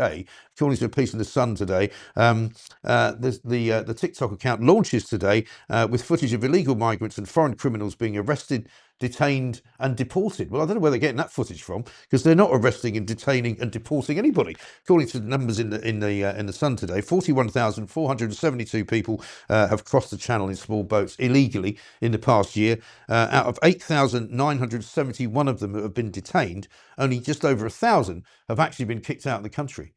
And of course, this is the same government who keeps claiming, oh, we've kicked out 52,000 people. Well, yeah, but that was the year before. It's unbelievable. They've also got a story in The Sun today about a small boat's asylum seeker who raped a teenager within weeks of arriving in Britain. He's been jailed for 7 years. Kurdish vet's assistant Mehmet Ogur, 27 years of age, was on a fourth date with the 18-year-old whom he met online when he raped her in the grounds of a castle. The victim yesterday faced her attacker at his sentencing in court and told him, part of me wishes you would have killed me that night. It would have been easier than living with the body that you've touched. Absolutely shocking. He's from Turkey's Kurdish minority. Family members have been accused of belonging to the militant PKK Kurdish Workers' Party. And an awful lot of the Kurdish community seems to be involved in the people smuggling business as well. He almost drowned on his journey to Britain in late 2024, according to what Stafford Crown Court was told. Within weeks of being given shelter at the Holiday Inn in Tamworth, He met the teenager online. They had a fourth date in the grounds of Tamworth Castle, where there was consensual kissing and cuddling before he committed an act of rape. I mean, what a disgusting piece of scum he is, and what a disgusting collection of people these rapist migrants are, because there are, as we've often said, an awful lot of them going on. We'll be looking at all sorts of things. Lots of you getting in touch as well. One here from Capricorn. I live in Kent and had no water this weekend due to no fresh, clean water being processed. It is now a third world one. The CEO is on £400,000 a year and had a bonus of £115,000. He should be sacked. Well, this is the same guy, Mr. Hinton, who gave himself 8 out of 10 for how he dealt with the situation. Absolutely ridiculous. Absolutely utterly ridiculous. Bring back accountability, says Katie. These chief executives need to lose their jobs and their pensions. Steve says, good morning, Mike. Russell Quirk defended Reform's position very well, but we don't need Zahawi. This one from Super Chat from Canastria. England's water companies are mostly owned by foreign entities, with 72% controlled by international investors and pension funds. And that is part of the problem based outside the UK. Hevchip says, employ Max Headroom. Well, he does look a bit like Max Headroom without a shirt, doesn't he? Let's have a look, though. One of the other big stories, which is in all the papers today, and it is, of course, the new love affair between Nadhim Zahawi. I mean, they call him former Chancellor of the Exchequer, but he was only really Chancellor of the Exchequer for a couple of months.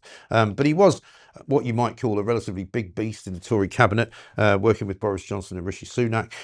He and Nigel Farage were together at a press conference yesterday in the centre of London. Have a look.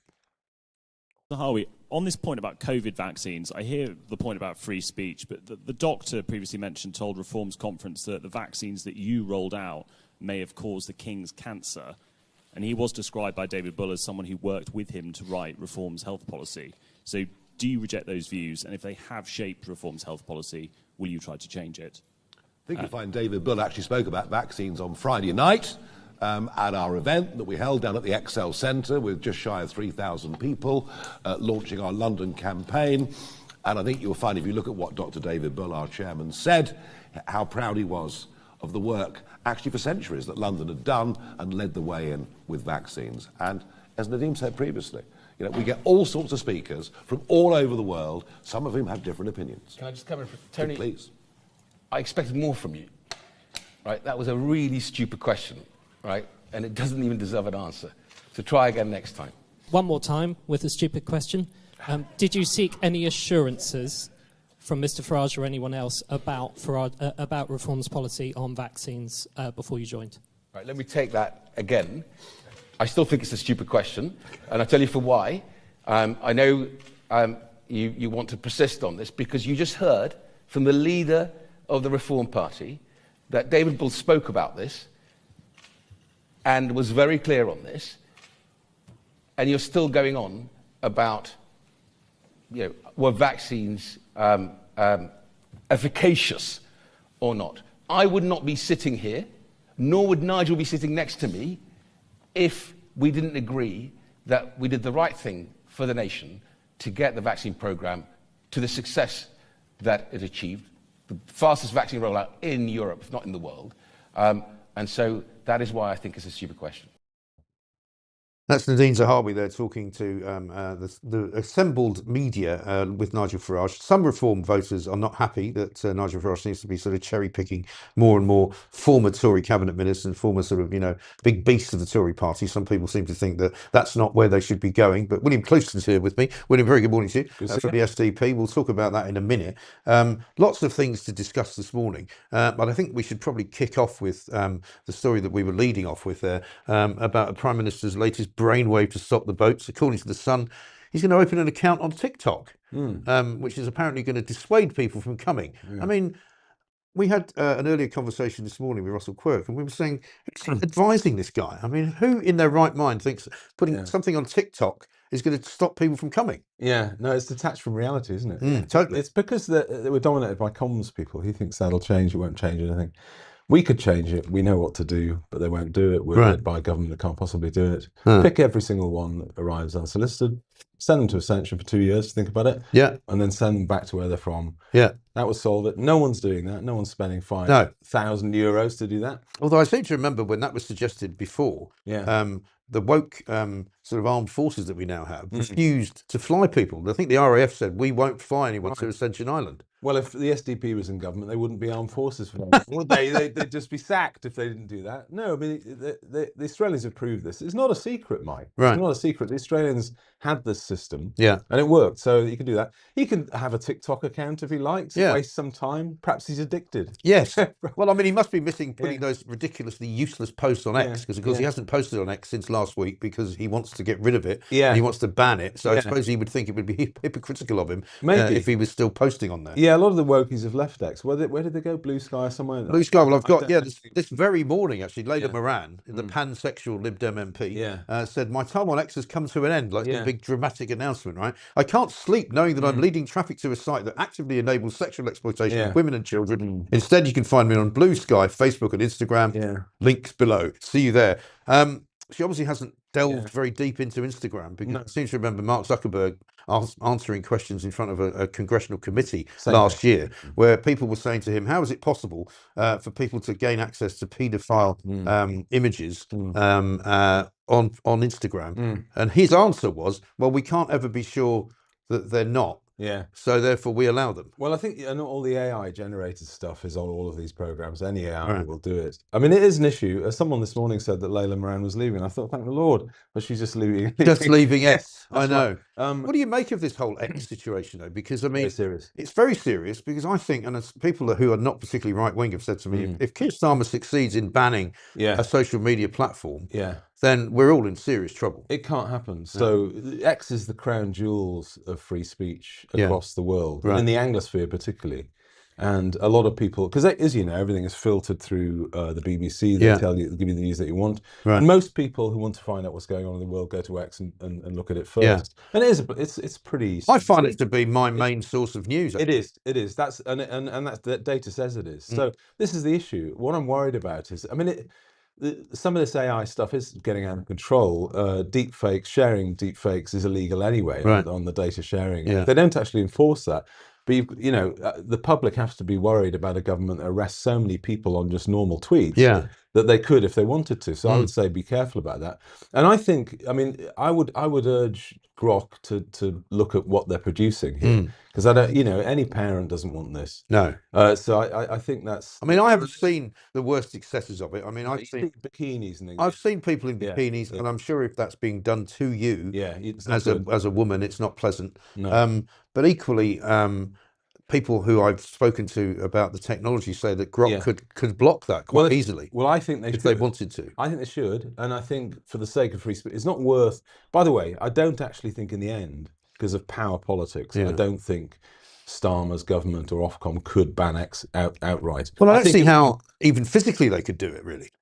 Yeah, I mean, people use VPNs and things. I don't, but people would probably find a way of using it. But that's not the point. I don't think it's such an essential free speech platform. Yeah, and it's look, Trump in this mood, Mike, are they going to ban it outright? It's not. It shouldn't happen. I mean, I think I would ask Grok to be careful of the deep fakes, but it's just a craze.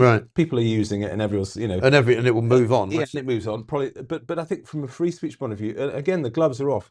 Trump in this mood, he would certainly do travel bans on anyone that went there. Yeah, I reckon we'd have trade sanctions. If you were a Scotch whiskey producer, would you be concerned about this? Yes, definitely. I would. If the government banned X, I think our exports would be hit immediately. I'm sure they would. Well, Trump came out overnight, didn't he, and said that anybody who's now doing business with Iran in any way, shape, or form is going to get a 25% tariff. And he doesn't mind making that statement, and he's quite happy to do it. He'll do it. No, he did it with our cars. He did it with Jaguar. Jaguar Land Rover couldn't sell a car in America for months. I know. No, it's very serious. So I would say I'm worried about losing the only genuinely free platform for debate. I think for free speech and debate, freedom of thought and inquiry, it's just become essential. Has Elon Musk got this wrong, do you think, though? Because his argument is basically this is now a free speech issue. It's not a kind of an issue of taste or an issue of sexual exploitation. No. But I wonder if we're going back now. So do you remember when the internet first started and there were sort of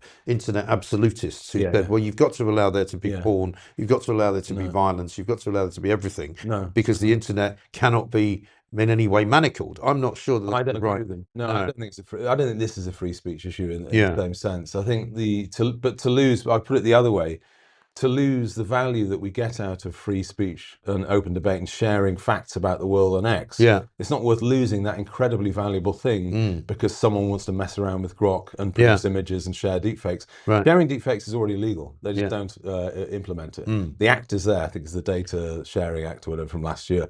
So I think it's not worth losing the prize for this, and I would urge them not to do it. And any parent doesn't want this. You don't. No. I mean, I've campaigned actually. This is a separate issue, and the Tories now looking at a social media ban for the under 16s like the Australians. I don't think the Australian thing will work because I actually think I go further. Actually, you have to ban access. You have to ban smartphones for under 16s. We're now bringing up a generation that are basically morons on this screen addicted. I wanted to ask you about this. I was Yeah. talking about it just before you came on. Yeah. Walking around Soho yesterday, just before, we'll talk about the thing we were at last night. Yeah. We were at Catherine Porter, Yeah. very interesting paper that was released about the electrification crisis that we're about to face. Yeah. But I don't know whether it was just me being sort of, I don't know, sentient for the first time and noticing something. But I was walking around Soho and it was really quiet. And it wasn't because there were no people. It wasn't because there were no cars. There weren't a lot of cars, but it just seemed like there was a really eerie kind of silence. It was almost like walking around sort of a town of living dead. Oh no, that's true. But this month, is that right? It is right. No, you're quite right. I mean, I was in London last week and it was much busier. You get a tail effect with the Christmas sales, people wrapping up and things. And some people haven't gone back to their homes, who visited London for Christmas. So all that, and then this is the dip. So last night after the event we were at, the energy thing, I went for a meal and I walked into a restaurant. It's one of my favourite restaurants in town, and they said, "Have you booked?" And I looked around. Are you kidding? Yeah, I don't need to book. There's nobody there, right? It's very, very quiet. Yeah, and it'll pick up later. But yeah, everything. But it wasn't so much the numbers of people for me. It was the fact that the noise they were making was somehow reduced. Because I'm old enough to remember the 70s and the 80s, and the coffee shops of Soho, and there was the general buzz. Yeah, there is that you could hear. You don't hear it now. No, there's a hubbub. Yeah, but it doesn't help that people are addicted to walking. They can't walk down the street without looking at the phone. Yeah, they're not really talking to each other. Then no, you're right about that. I think it's actually civilization. I don't want to be over dramatic, but if anyone there is on this online addiction on what it does to kids, and all Jonathan Haidt and all the research on this is out now. Right. It's terrible for mental health. Kids need to be out in the physical world, in the real world, not mediated on the screen all the time. It is addictive. Catherine Burwell-Singh, who's obviously runs her school brilliantly with proper rules. Yes, she comments that obviously the kids at her school can't watch. Can't. He makes them put the phone away. The phones are away. Yeah. But off hours, out of hours, they're on it, and some of them are on it until 2 a.m. because it's like if you stop them there, they'll get it there. I think there's a new generation of parents actually who will not allow their kids to be addicted in this way, and they'll be playing with real things like train sets and blocks, physical things where they learn about how the world works.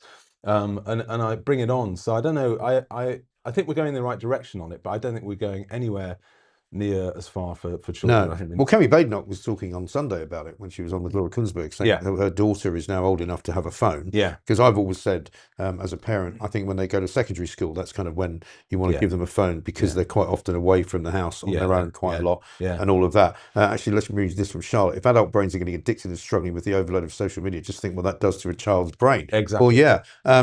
But I wonder, Pills says this, you cannot limit under 16s access to information, then give 16-year-olds to vote.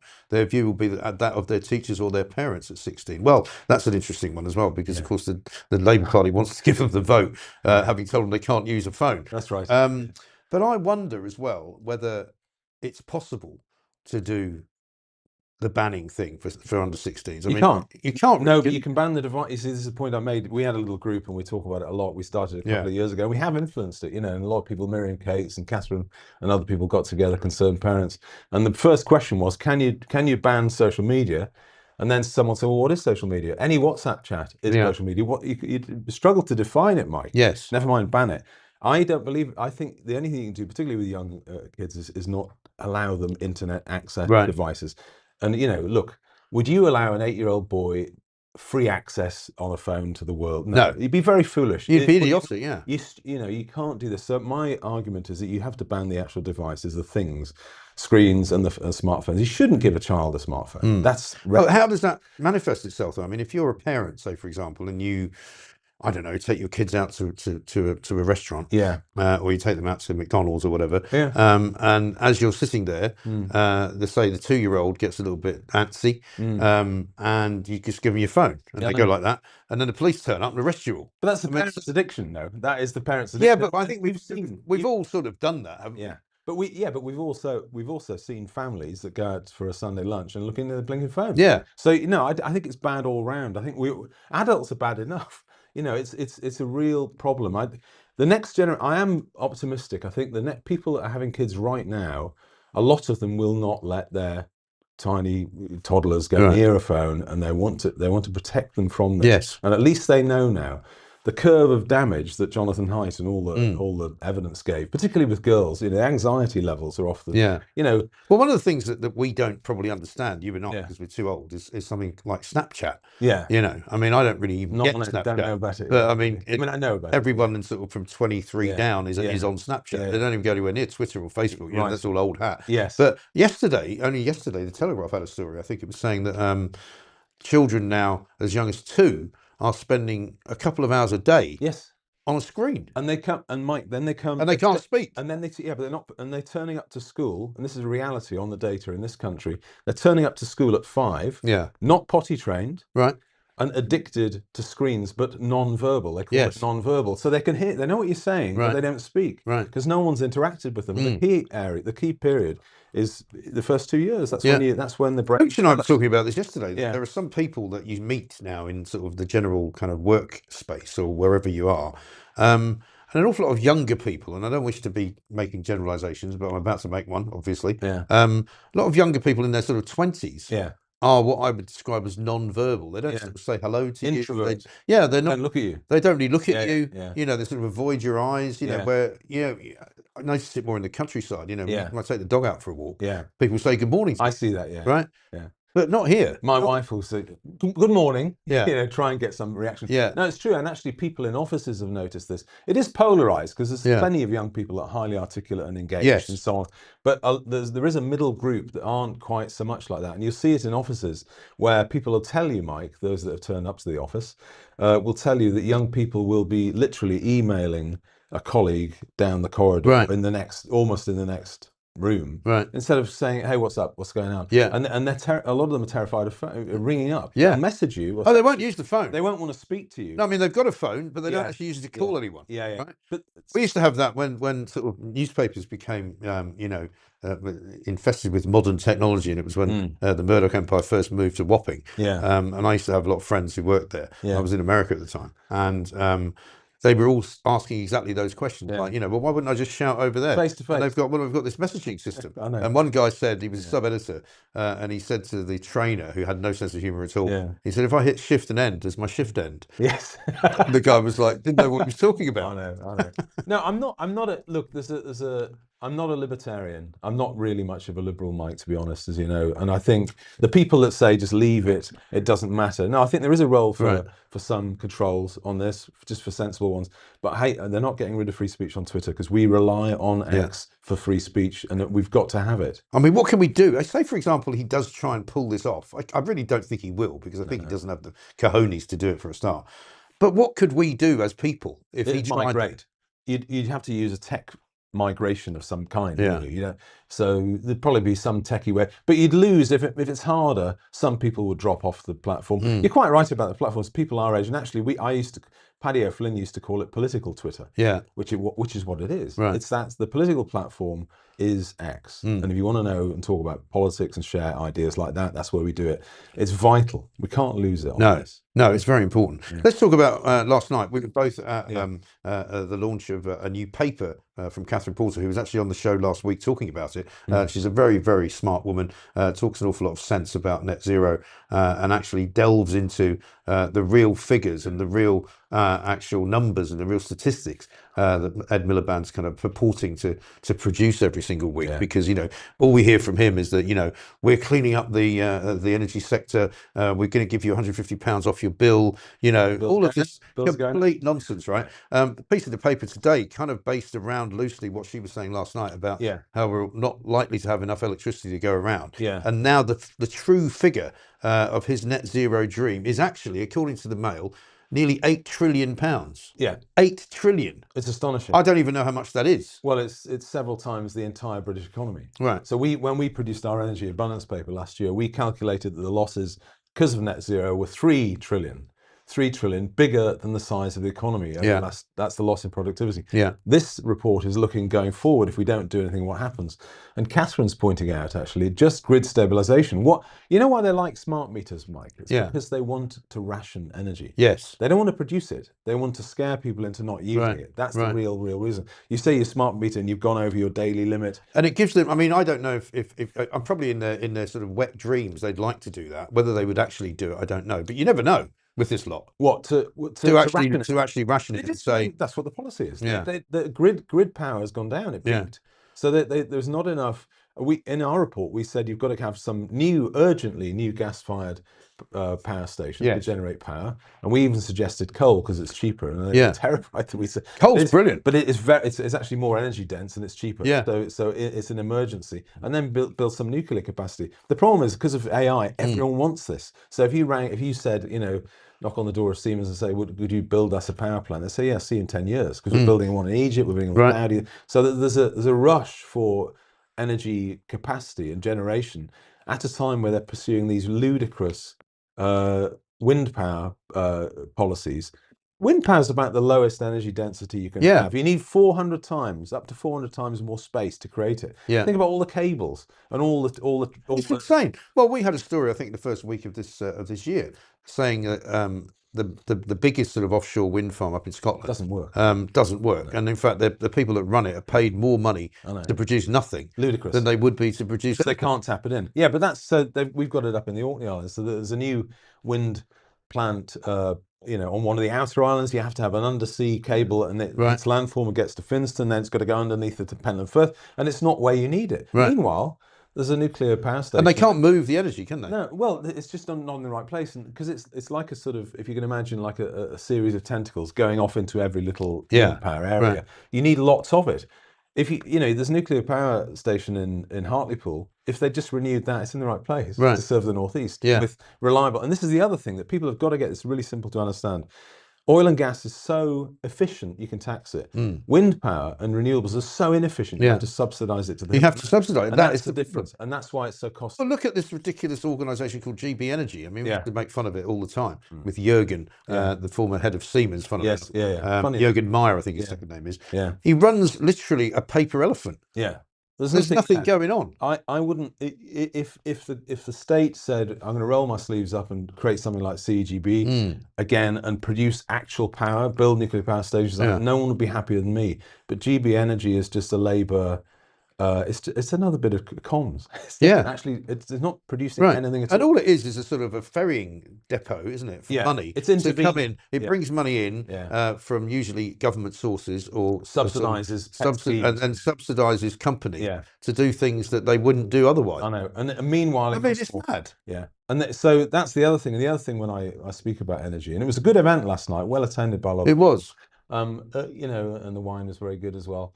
When I talk about it, I think people have got to realise that if you have renewables are not, they're intermittent, so they're not reliable. Both wind and solar is not reliable. If you know, everyone knows the wind isn't blowing, you don't get any power. And because of that, if you rely on that, you have to have two systems. You have to have the renewable thing, the intermittent thing, and you also have to have a real thing, which in this case is nuclear and interconnectors and you know, and gas bought from the Norwegians, but we could be producing our own gas. Yeah. I mean, it's all a bit of a racket, really. It is a racket. Claire Coutinho, Shadow Energy Secretary, I think was there last night. Spoke, It beggars belief that none of our independent energy bodies can publish an accurate figure for what net zero is going to cost this country. Wildly optimistic assumptions and crippling groupthink in our institutions means we're flying blind, and the result is the highest electricity prices in the world and our industry fleeing overseas. Yeah. Well, that's the cost. And Reform have talked about this a lot as well. Richard Tice in particular, who calls it net stupid zero. He's not wrong. Because it's almost as though they've all swallowed the Kool-Aid, doesn't it? They don't want to admit that it's ideological. There is nothing good about any of it. When I've seen this again, if you try and debate someone on facts and they just can't accept the facts, it's a bit like dealing with your old communist Yes. Ideologues in the day. Yeah. They'd have a belief system, they're sticking to it, and they're like the old people, go into their 80s and 90s with the Communist Party card. Right. They're sticking to it, and you say, what about Hungary? What about Czechoslovakia? What about all these millions of people that were killed in Mao's China? Yes. Forget about it. It wasn't done right. Right. That's the sort of attitude you get from them. You give them some data, so that's what it's like, that's what you're doing. On Teesside, we are losing ammonia plants, fertilizer plants, because the cost of energy is too high. Concrete, everything is. I remember last summer, there were farms that weren't producing tomatoes in Britain because they couldn't afford to put the lights on them, which helps them to grow in the little sort of outdoor warehouses that they've got. Then we buy the Dutch, and then we're buying in all the tomatoes. Dutch. Yeah, so you from Spain or whatever, or on planes. Yeah, they put. So this is the craziness, and it's happening in the chemical industry more broadly. You're losing refining capacity, and when you lose the feedstocks, those are the feedstocks that all the other little industries in the chemical industry survive on. And if you don't have the bulk chemicals being produced, you'll lose the lot. Every single year we lose more. About a third of the cement we use is imported now. Yeah, because they're just before your eyes, you're deindustrializing, you're sucking in imports, and and the government's cracking on because Miliband's an ideologue and it's a bit. And nobody seems capable in the Labour government of questioning what he's doing. They're in denial because they're all backing him up all the time. And the scary thing is, I've predicted, and I said on your show, that he's quite likely to be the next Prime Minister. I know, that's really worrying. How about this from Darren, who sent us a super chat? He says, "Morning, Mike. Darren from Suffolk here. Great to have you back. I'm listening on Substack. The benefit is you can lock your screen and continue listening." Well, that is a good benefit. So Darren there from Suffolk leading the way. We are for the first time today properly streaming the show, not just on YouTube, but also on Substack. So if you have subscribed to us on Substack, we are doing what we promised to do, which means you can watch the whole show without any adverts whatsoever. We'll try and fix the other problem that people have complained about, which is like basically that we should be on streaming on YouTube Music as well, which I'm not sure we are, but we don't quite know why that's happened, but we'll try and figure that out. One final question for you. The big story, which a lot of the papers have got acres and acres on, of course, is the latest from Reform. Nadeem Zahawi joining them. Funnily enough, we've got quite a few sort of comments on that particular manoeuvre, because some people say, oh, they shouldn't be going after all these old Tories, these characters who are kind of finished and washed up. And the stories running around the papers this morning that Zahawi was turned down for a peerage, so he suddenly decided to go and seek his fortune with Nigel Farage. But other people are saying, we keep being told that Reform don't have enough experience, and then the same people who say that object to the experience being brought in. So are they doing it wrong, do you think? I'm not so interested in the sort of stories about, wanting a peerage or any of that stuff. I tend to just keep it simple, which is I judge people on what they say and do. And Zahawi has been in the past an enthusiast for mass immigration. He has defended a system of remittances being sucked out of our economy and paid elsewhere.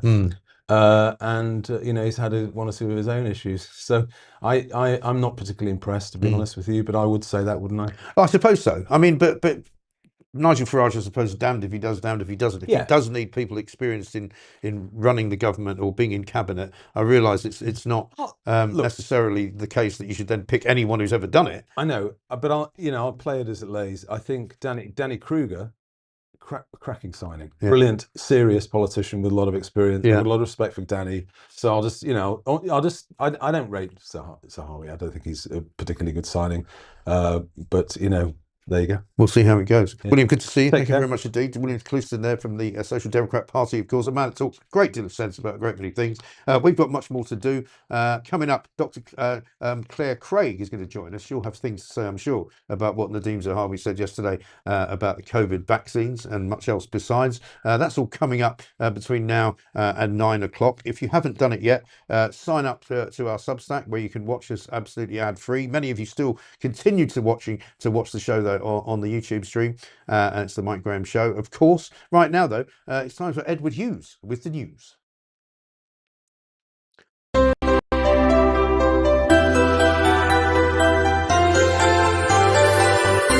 UK headlines on January 13th, 2026 with me.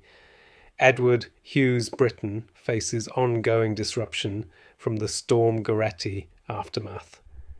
Thousands in the southeast remain without water after a major incident was declared by Southeast Water, with widespread power cuts fallen trees and property damage still being cleared. The government ramps up pressure on Elon Musk's X over Grok AI generating sexualized deepfakes. Ofcom launches a formal investigation, and Keir Starmer warns the platform could lose self-regulation rights if it fails to act, calling it insulting to UK safety standards. He would, wouldn't he? In politics, former Tory Chancellor Nadim Zahawi defects to Reform UK after reportedly being denied a peerage as the Conservatives face more turmoil. NHS pressures mount with trusts in Surrey, Kent and Sussex declaring critical incidents due to flu, norovirus and staff shortages. Plus, new rules limit police access to rape victims' counselling notes. A wet and windy day ahead. Stay dry out there, tigers. More from me. Later.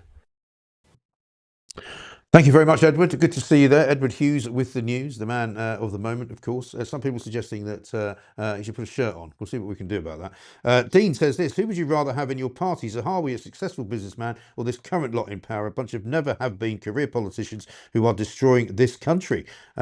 Canastria says, ahead of our time with Dr. Claire Craig, who's just about to join us, is a British pathologist, researcher and public advocate known for her work in diagnostics, public health policy and her critical analysis of pandemic-related data and policies. And just on not Baltic, well, you can use wind energy to produce synthetic fuels. This can be transported. These can be produced without subsidy. Just saying the tech is there. John says, Edward's killing it this morning, absolutely riveting. Not everybody agrees, of course. We've got Stuart who says, getting really fed up having to hit mute every time this rubbish comes on. Margot says, haha, Edward is hilarious. I mean, you see, this is the thing. It's a very divisive character that we've got here. And to be honest, if you're having to mute it for a minute, you know, maybe you should be thinking about whether you could just not pay too much attention to it. You don't have to mute it. It's not that annoying, is it? Surely, to heaven's sake. Don't forget, coming up, Rebecca Butler's going to be joining us after the news at 9 o'clock, because that's when we do our after show, which goes out first of all on Substack and then is released into the wider world on YouTube. Right now, though, let us say a very good morning to Dr. Claire Craig, co-chair of HEART, diagnostic pathologist, lover of data, digital pathology and AI, sceptical but optimistic. Dr. Claire, very good morning to you. Good morning, Mike. Good to see you. Very good to see you. You know, I don't think I've spoken to you since the middle of the old COVID madness. It's been a while. Apologies for that. I'm not quite sure why that is, but anyway, great to see you back. Let me play you, first of all, a bit of Nadine Zahawi's press conference yesterday when he was with Nigel Farage. There's a lot of people getting quite worked up about what he said. Zahawi, on this point about COVID vaccines, I hear the point about free speech, but the doctor previously mentioned told Reform's conference that the vaccines that you rolled out may have caused the King's cancer. And he was described by David Bull as someone who worked with him to write Reform's health policy. So do you reject those views? And if they have shaped Reform's health policy, will you try to change it? I think you'll find David Bull actually spoke about vaccines on Friday night at our event that we held down at the Excel Centre with just shy of 3,000 people launching our London campaign. And I think you'll find, if you look at what Dr. David Bull, our chairman, said, how proud he was of the work, actually for centuries, that London had done and led the way in with vaccines. And as Nadeem said previously, you know, we get all sorts of speakers from all over the world, some of whom have different opinions. Can I just come in? Tony, please.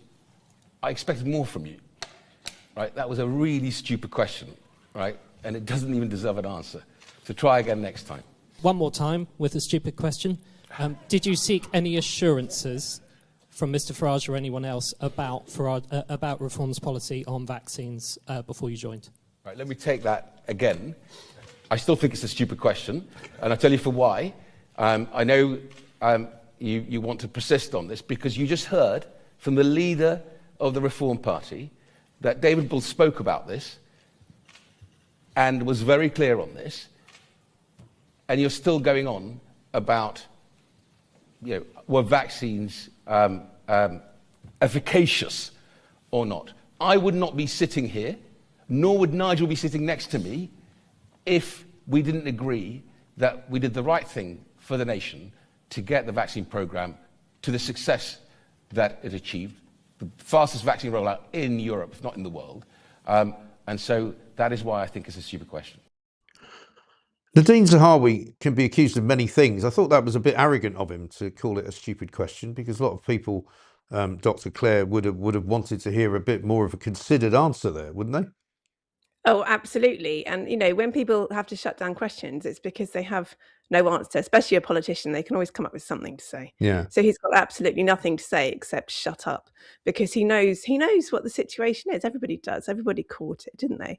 And he was responsible for the vaccine passports and the no job, no jab mandates, which meant people lost their jobs in the care home sector. And, leaving aside other aspects of the vaccines, that was appalling. And that's his legacy. And he just wants to deny his legacy. Yeah, but I mean, I guess the problem with some of these politicians, and we saw it as well with his previous tweet about Nigel Farage saying that he'd be frightened to live in a country governed by him. He's now effectively joined potentially the government that would be governed by him. Are we just expecting too much of our politicians to be truthful, to be honest, to be kind of, consistent in what they say and do? Because I often say to people, and it's a hard thing to realise, I think, that they're just not very trustworthy by and large, particularly people who have been in power, particularly people like Zahawi who have acted in a sort of collective manner because somebody's told them to act like that. I think there's some truth in that. I think that a lot of people seem to have this weird expectation that politicians should somehow be saintly, and they get things wrong all the time, and they lie all the time, and it's all part and package of what a politician is, and we should be realistic about that. But on the other hand, this man has been in power and has had choices to make in power, and he's made the wrong choices. He's been very authoritarian. Yeah. And if reform is trying to be different to what went before, which people hated, then they're failing on this completely. This is this is black and white bad decision making. This is going back to the reason that reform have surged and saying, actually, we're just like the others. I mean, is it partly perhaps because they think that they have to be slightly like the others in order to get a mainstream kind of government together and to get elected on something other than just a minority platform? It was an interesting question, isn't it? And I think the Danny Kruger recruitment was, I really loved Danny Kruger. I thought that was brilliant for them. But they, and obviously people, there is a certain element of experience that reform politicians have not had. But that doesn't mean that you go and pick the people who, you've got to be strategic about how you do it and who you select. And they're just so completely wrong on this issue. And I think this comes down to just not listening to people, actually. That's what a politician's job is to do. They're meant to be testing the temperature of the public, understanding where the public are at. And politicians on both sides are failing that catastrophically. Yeah. I mean, you definitely get the sense. I mean, you've got your new book behind you there, Spiked, A Shot in the Dark, which is all about the whole experience. There we are. Available at all good bookstores, I presume, and Amazon. And it's almost as though we're living through a kind of enforced myopia where nobody really wants to talk about lockdowns. Nobody really wants to talk about COVID. Nobody really wants to go there. But obviously, so many people were affected by it. So many people still want to talk about it. I mean, I've had quite a few people this morning saying, we need to talk about this stuff. We need to find out why it happened, and we need to make sure it doesn't happen again. Tell us a bit about your book and what you're addressing in there.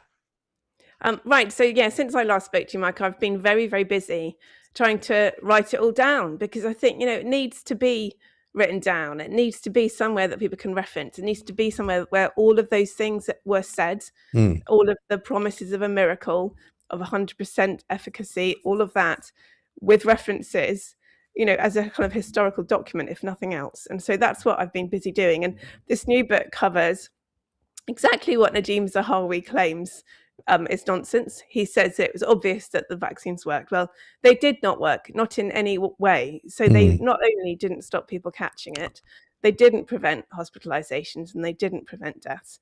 And it's not that difficult to show it. So, I've written it in the style of the other book that I'd already written. It's very much for a lay audience. And so, if you take things apart and look at it from all different directions, you can see very clearly that the only way you can claim efficacy is if you've got a model that says everything would have gone catastrophically wrong and nothing would have peaked unless we had done all of these different things. And we know that's not true, and it's continuing to rise and peak and fall to this day, because it does that on a seasonal basis. It's got nothing to do with human behavior. Yeah. I mean, is there any difference, for example, between the flu vaccine that people are offered now and the COVID vaccine? I mean, can you draw any comparisons, if you like? I suppose the question I'm asking is, I mean, what would have happened if there had been no COVID vaccine at all? Would it not have been any different? Was there any point to it? Did it not do any good at all? I mean, is there nothing you can say, a tick in the good column, you know? So I have a whole chapter on what would have happened if there hadn't been a vaccine, because I think that's exactly the question that needs to be asked, and that no journalists were asking the politicians. You know, that's critical. What you have to only make a decision about acting if you know what would have happened if you hadn't acted. So yes, I do address that, and I also like a dedicated chapter to why doctors and scientists firmly believe that it did work, because there was a lot of medical literature, like a huge volume of medical literature, suggesting that it was preventing severe disease and death. And you know, there were definitely occasions in 2021 when I thought it was working in that regard. Yeah. And you know, having dug deeper and understood it better, I don't think that anymore. And it's only when you take the big picture view, when you look at the whole population and what happened, that you can show that there wasn't an impact. But when you just look at one particular study, which then can have all sorts of biases, the main bias being that they ignored the first 2 weeks after injection. And what happened was this injection was causing people's bodies to sort of, their immune systems kind of were busy killing all this foreign spike. And then they were more likely to get actual COVID in that period. And so their infections were just brought earlier. And then that period was ignored. And of course, after that, you either weren't susceptible or you've got immune protection from an actual infection.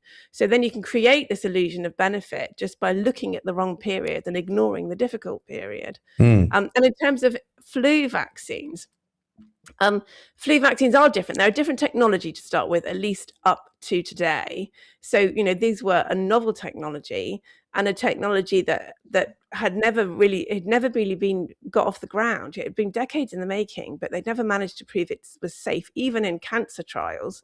And flu vaccines, they're moving in that direction, but at the moment they're not. And flu vaccines actually also don't prevent infections. That's been acknowledged for a long time, and they're still claiming they reduce severe disease and death. And even on the government's own data and their government's own publications, there are some years where it does that much better than others. And last year it did the opposite of what you wanted, and more people caught it than would have done if they hadn't been vaccinated. So influenza vaccines are also oversold. Right. And again, influenza, you know, will rise every winter. We will always see a peak in deaths in the winter. And so if you're kind of except of course when we have COVID, because then we didn't have any flu at all, did we? That's right, just disappear completely. What about the difference between the harms that can be caused? Because obviously people still are concerned about the COVID vaccine harms that were caused and which were kind of ignored by most media and by most politicians as well. Are they specifically more dangerous then than other vaccines? I mean, say, for example, do many people get harmed by having a flu vaccine in the same way that the numbers did with COVID? So I don't think they do. I think these are more dangerous than other vaccines. And when you look at the reporting, you know, you can get a ratio between what would have been and what happened with COVID vaccines. And particularly in the American reporting system, in America, huge numbers of people, like 100 million people, get an influenza vaccine every season, including, you know, older people. Which is not true here, but it's true there, which means you've got a very good control group to compare. And the difference is enormous in terms of what doctors report and patients report as injuries. So yes, I think this was a completely different league. And no wonder, you know, literally it was novel technology. It was rushed through. And influenza vaccines are not perfectly safe either. So, you know, there was actually a lot of written in 2020 about what problems to expect in terms of safety. And in 2020, quite rational discussion about risks and benefits, and might not work as well as we thought it would, and how do we sort of get that right. And if you remember, it was all about aiming for the most vulnerable, 15 million jabs to freedom. Yeah. And then in 2021, everyone went hysterical. It was like overnight, people started using the word miracle, and they started talking about it in completely different terms, as if everything was black and white, and it was safe and effective, being repeated like a mantra. Yeah. While people were sucked into this behavior that became really dystopian in terms of fueling hatred for the unvaccinated. Yes. Well, I remember very clearly Matt Hancock appearing on Good Morning Britain and bursting into tears because they'd somehow got the vaccine and it was ready to be rolled out. And I found that very bizarre behaviour, really. Book out, which is called Spiked, A Shot in the Dark, and it does sound like a fascinating read. Many of you have got plenty to say about it, of course, and we will be reading some of your messages. My GP is constantly messaging me about jabs for this and that, says Ton Wobble. Most older people I know are absolutely rabid about getting their vaccines, says JJ. An awful lot of people are. The best way to avoid contagious diseases, says a vital man, is to avoid contact, and those who decide to wander around instead of quarantining themselves. Well, you see, I don't necessarily go along with that either, because I think the point about infection and the point about, and I'm not going to pretend I'm sitting here like a doctor, but at the end of the day, we know from our experiences with our own children, if children literally don't mix with other children, and you keep them at home and you're worried about them catching diseases and you're worried about them getting infections, then they will have no immune system. They will have no possible way of defending themselves against the virus or defending themselves against an illness. And you don't really want that, do you, for your kids? You need, how about this from my neighbour and her husband had to have it to go on holiday, says Meow Moo. 2 weeks later, they went on holiday and he suddenly died. Usually healthy man. She is still devastated. Otto says, what a refreshing change to hear this lady speak. Dr. Claire Craig, of course. We'll try and get her back. I think she is now back, is she? I am. Dr. So Claire, sorry, I don't know what happened there. Sorry about that. Yeah, no, we occasionally, things occasionally fall over. What I say to people is that this used to happen when I was working for a very large media organisation as well. It just occasionally happens. But just to go back to, the whole dystopian part of it, as you would say, it was strange how many people kind of bought into it, wasn't it? And I'm not talking just about the politicians and the scientific advisors, but ordinary people seem to be quite happy to be kind of told that if they did something, it would work and it would be a good thing for them. I was really surprised at how malleable the population was. I'm not sure it would be as malleable again in another situation. Yeah, I mean, I do worry about that a bit. So I will admit that in spring 2020, I was one of the malleable ones. I got scared and I was listening to the media and I sort of fell for it, as it were. I believed those crazy videos from China of people collapsing in the streets, all sorts of stuff I'm quite embarrassed about, frankly. And it is very, the most scary thing is what fear does to people's thinking. And I agree that it would be very hard to do it again for COVID, but I think it's to get the population whipped up into a sense of frenzy and fear such that they would think irrationally. I don't think that would necessarily be very hard. And I don't really know quite what we do about it, except just keep talking about it so people at least can have a chance of recognizing when they're headed that way. Yes, quite. And I mean, do you think that the medical establishment might have learned a lesson from all of this? Okay, so I think that the doctors are going to be later than the politicians to admit any kind of errors on this. And there are a lot of doctors I know who are in touch with me, who understand all of the issues and who I think feel quite trapped because of the, we have one employer in this country and they're quite strict, and if you get deregistered, that's the end of your career. And they've seen what's happened to other people who've spoken out. So they're very reluctant to say anything. And so that's a huge problem, because then it creates a sense of consensus among the other doctors that they think everything was fine and all right. So yeah, I think the doctors are going to be last. The nurses seem to understand it better and speak about it more openly. And I think one-to-one doctors will speak to their patients about it. But yeah, that's an enormous problem. An enormous problem is like what people can say within the medical profession, what gets allowed within the medical journals, what gets allowed in the media. And all of that is ongoing, and we have not solved any of those problems in it's now 5 years since the vaccine, 6 years since the start, isn't it? I know, it seems extraordinary, doesn't it? And I mean, so many people are still suffering from it. A lot of kids are still not really ever recovered from the sociability aspects of it, and not going to school, and being frightened of killing their grannies and all of that. And, there's a whole cohort of people who have never now sort of gone back to an office. I mean, I was listening to the water company boss down in Tunbridge Wells, because we've made them plank of the day for not being able to supply water to most of Kent and Sussex now, 40,000 people without water.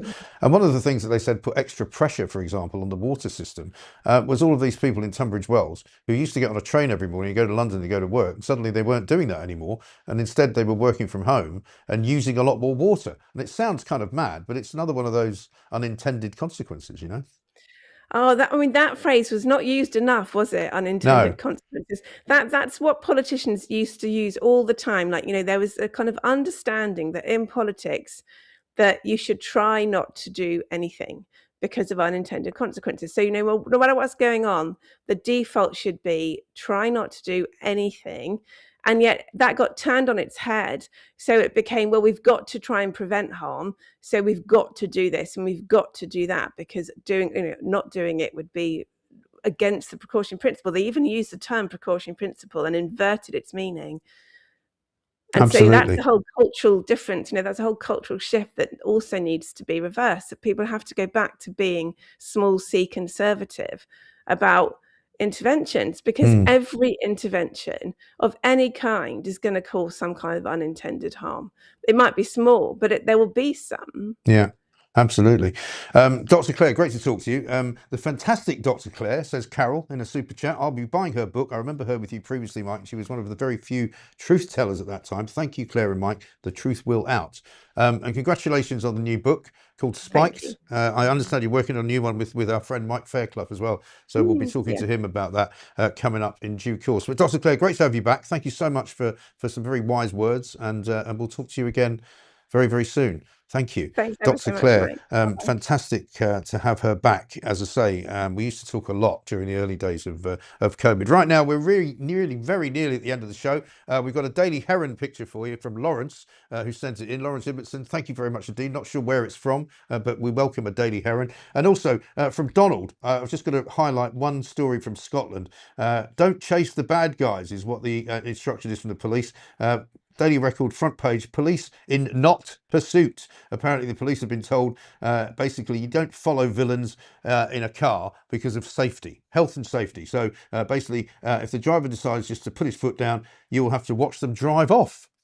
There you go. No more police chases in Scotland. Thank you very much indeed for watching. This is, of course, the home of common sense, the real home of common sense. It's the Mike Graham Show, coming back to you at 7 a.m. tomorrow. But now, on our Substack, we will be doing our after show with Rebecca Butler, the high-powered lawyer, who's got lots to say about a great many things. And of course, as ever, even though there's an awful lot of it about out there, do not be a plank.